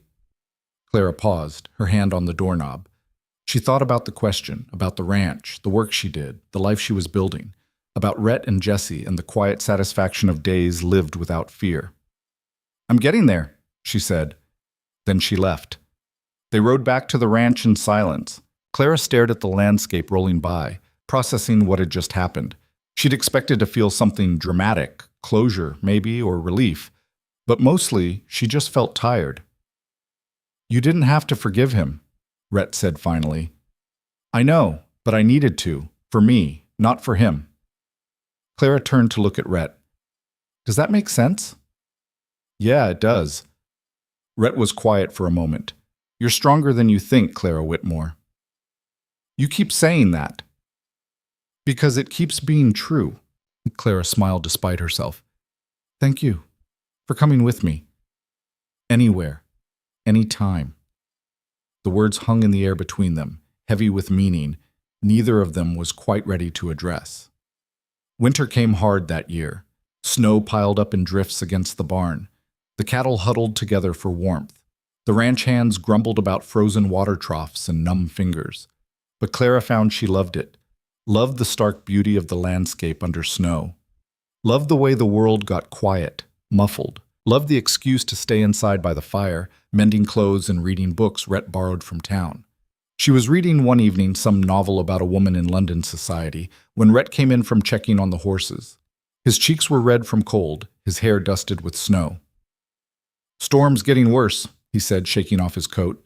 "We're probably snowed in for a few days." "The men?" "All safe in the bunkhouse. Jesse made sure everyone had enough firewood and food. Rhett poured himself coffee and sat by the fire. Looks like it's just us for dinner. Clara set down her book.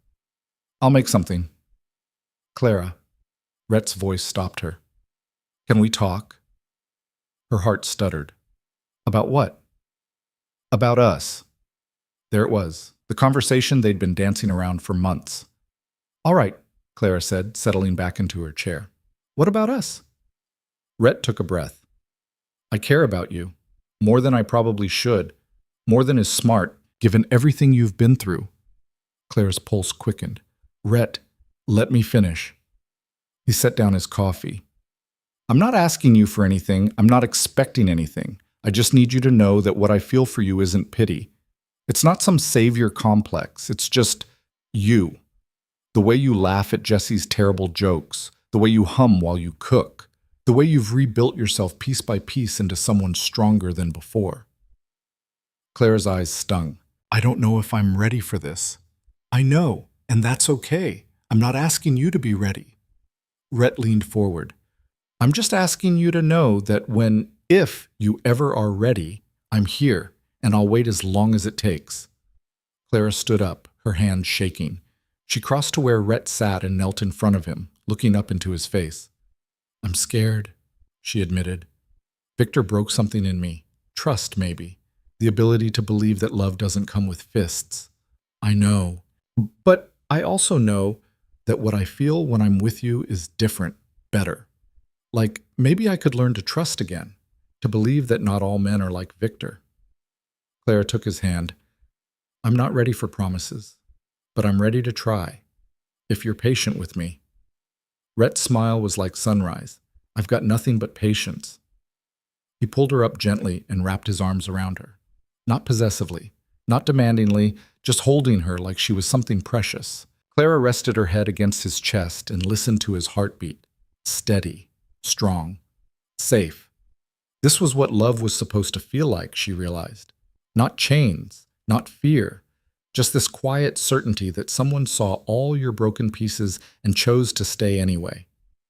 Thank you, she whispered. For what? For seeing me, for believing me, for giving me a place to heal. You did the healing yourself, Clara. I just gave you space to do it. They stood like that for a long time, the fire crackling beside them, the snow falling silently outside. And for the first time since she could remember, Clara felt completely at peace. The years that followed weren't perfect. Clara still had nightmares sometimes, still flinched at sudden movements, still carried scars that would never fully fade. But she also learned how to live again. Really live, not just survive. She and Rhett married 2 years after the divorce. A simple ceremony at the ranch with just the hands and a few friends from town. Martha Jenkins wasn't invited, though Clara heard she had plenty to say about it anyway. Clara wore blue instead of white. Rhett wore his best suit and looked so nervous that Jesse had to physically push him to the front of the makeshift altar they'd set up in the barn. I'm not good with words, Rhett said during his vows, but I promise to spend every day trying to deserve you. Clara had laughed through her tears. You already do. Their marriage was nothing like Clara's first one. There was no violence, no fear, no walking on eggshells waiting for the next explosion. There were disagreements, sure, arguments about money, about ranch decisions, about whether they should expand the cattle operation or focus on horses. But they learned to fight fair, to use words instead of fists, to listen instead of just waiting to be right. And when they were wrong, they apologized. Really apologized, not the empty words Victor used to throw at her before hitting her again. 3 years into their marriage, Clara discovered she was pregnant. The news filled her with joy and terror in equal measure. She kept thinking about the baby she'd lost, about Victor's fists, about all the ways this could go wrong. Rhett found her crying in the kitchen one morning. What if something happens? She asked through her tears. What if I lose this baby too? Then we'll face it together, Rhett said simply. But Clara, you're not with Victor anymore. You're safe. This baby is safe. And whatever happens, I'm here. Their daughter was born on a spring morning, squalling and perfect. They named her Rose, after Rhett's mother. Clara held her and marveled at the tiny miracle in her arms. This small, perfect person who would never know fear the way Clara had known it. Who would grow up seeing love modeled as partnership, not domination? She's beautiful, Rhett whispered, touching Rose's tiny hand. She's ours, Clara corrected, and we're going to make sure she knows she's worth more than any man who tries to make her small. Rhett kissed Clara's forehead. Damn right we are. Clara heard about Victor's death through a letter from the warden. He'd passed in his sleep, 6 months after their visit, almost exactly as the doctor had predicted. Clara read the letter twice, then folded it carefully and put it away. She felt nothing, not relief, not sadness, just a distant acknowledgement that a chapter of her life had finally closed. You okay? Rhett asked that evening. Yeah, I think I am. Clara looked at Rose, now 3 years old and terrorizing the barn cats. He's gone, really gone, and I'm still here. We're all still here. We are. Rhett pulled her close. And we're going to stay here, building this life, raising our daughter, being happy despite everything that tried to break us. Clara smiled. Not despite, because of everything I survived made me who I am. I wouldn't change that. Not even the hard parts? Not even those, because they led me here, to you, to Rose, to this life. Rose ran up then, dirt on her face and joy in her eyes. Mama, Papa, come see. The barn cat had kittens. Clara and Rhett followed their daughter to the barn, hand in hand. And as Clara watched Rose gently cradle a tiny kitten, cooing over its soft fur, she felt something settle in her chest. This was freedom, not the absence of Victor, not even the presence of Rhett and Rose, though both were precious. It was the knowledge that she had survived, that she had chosen herself when it mattered most, that she had stood up in a courtroom and told her truth, even when the world wanted to silence her, that she had taken back her name, her body, her life, and she had built something beautiful from the ashes. Years later, Clara would tell Rose the story. Not the sanitized version, but the truth. About Victor, about the violence, about the choice Clara had made to save herself. Why are you telling me this? Rose asked. She was 15, on the cusp of womanhood, and Clara wanted her to understand. Because I need you to know that you always have a choice, Clara said. No matter how trapped you feel, no matter what anyone tells you about duty or obligation or love, you always have the right to choose yourself. Did it hurt, choosing yourself? Clara thought about the question. Yes, it hurt like hell, but staying would have killed me. Not just my body, my spirit. And I decided I was worth more than that. Rose was quiet for a moment. I think you're the bravest person I know, Mama. Clara's eyes filled with tears. I'm not brave, I'm just stubborn. I refuse to let Victor Hale write the end of my story. So what's the end of your story? Clara looked around the ranch, at the fields she and Rhett had cultivated, at the cattle grazing peacefully, at the rebuilt cookhouse where Jessie was probably burning dinner, at Rhett, gray-haired now but still strong, fixing a fence in the distance. This, she said simply, this is the end, but also the beginning, and everything in between. Rose smiled. That's not really an answer. Sure it is. The end of my story isn't some big dramatic moment. It's just life. Ordinary, beautiful, hard-won life. And that's enough. More than enough? Because Clara Whitmore had learned something that no one could have taught her, something she'd had to discover on her own through pain and fear and finally, courage. She'd learned that she was worth saving, that her life mattered, that she deserved to take up space in the world without apologizing for it. She'd learned that love wasn't supposed to hurt, that gentleness wasn't weakness, that choosing yourself wasn't selfish, it was survival.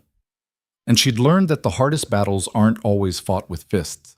Sometimes they're fought with words, with truth, with the simple radical act of saying no more and meaning it.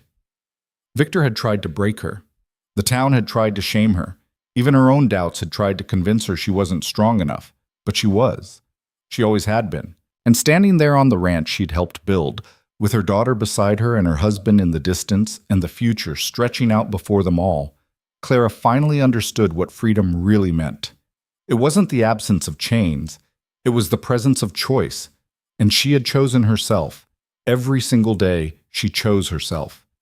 And that made all the difference. The wind picked up, carrying the scent of rain. Rose ran off to help her father with the fence. Clara stood alone for a moment, breathing in the clean air, feeling the sun on her face. She thought about the woman she'd been, terrified, beaten, convinced she had no options. And she thought about the woman she'd become, scarred but whole, damaged but unbroken, afraid but brave anyway. The journey between those two women had been hell, but it had been worth it. Every tear, every nightmare, every moment of doubt. All of it had been worth it to arrive here, in this moment, fully and completely herself. Clara Whitmore smiled. Then she went to help fix the fence, because that's what you did when you built a life worth living. You showed up, you did the work, you chose yourself and your people and your future over and over again, and you never, ever forgot that you were worth it, all of it, every damn bit.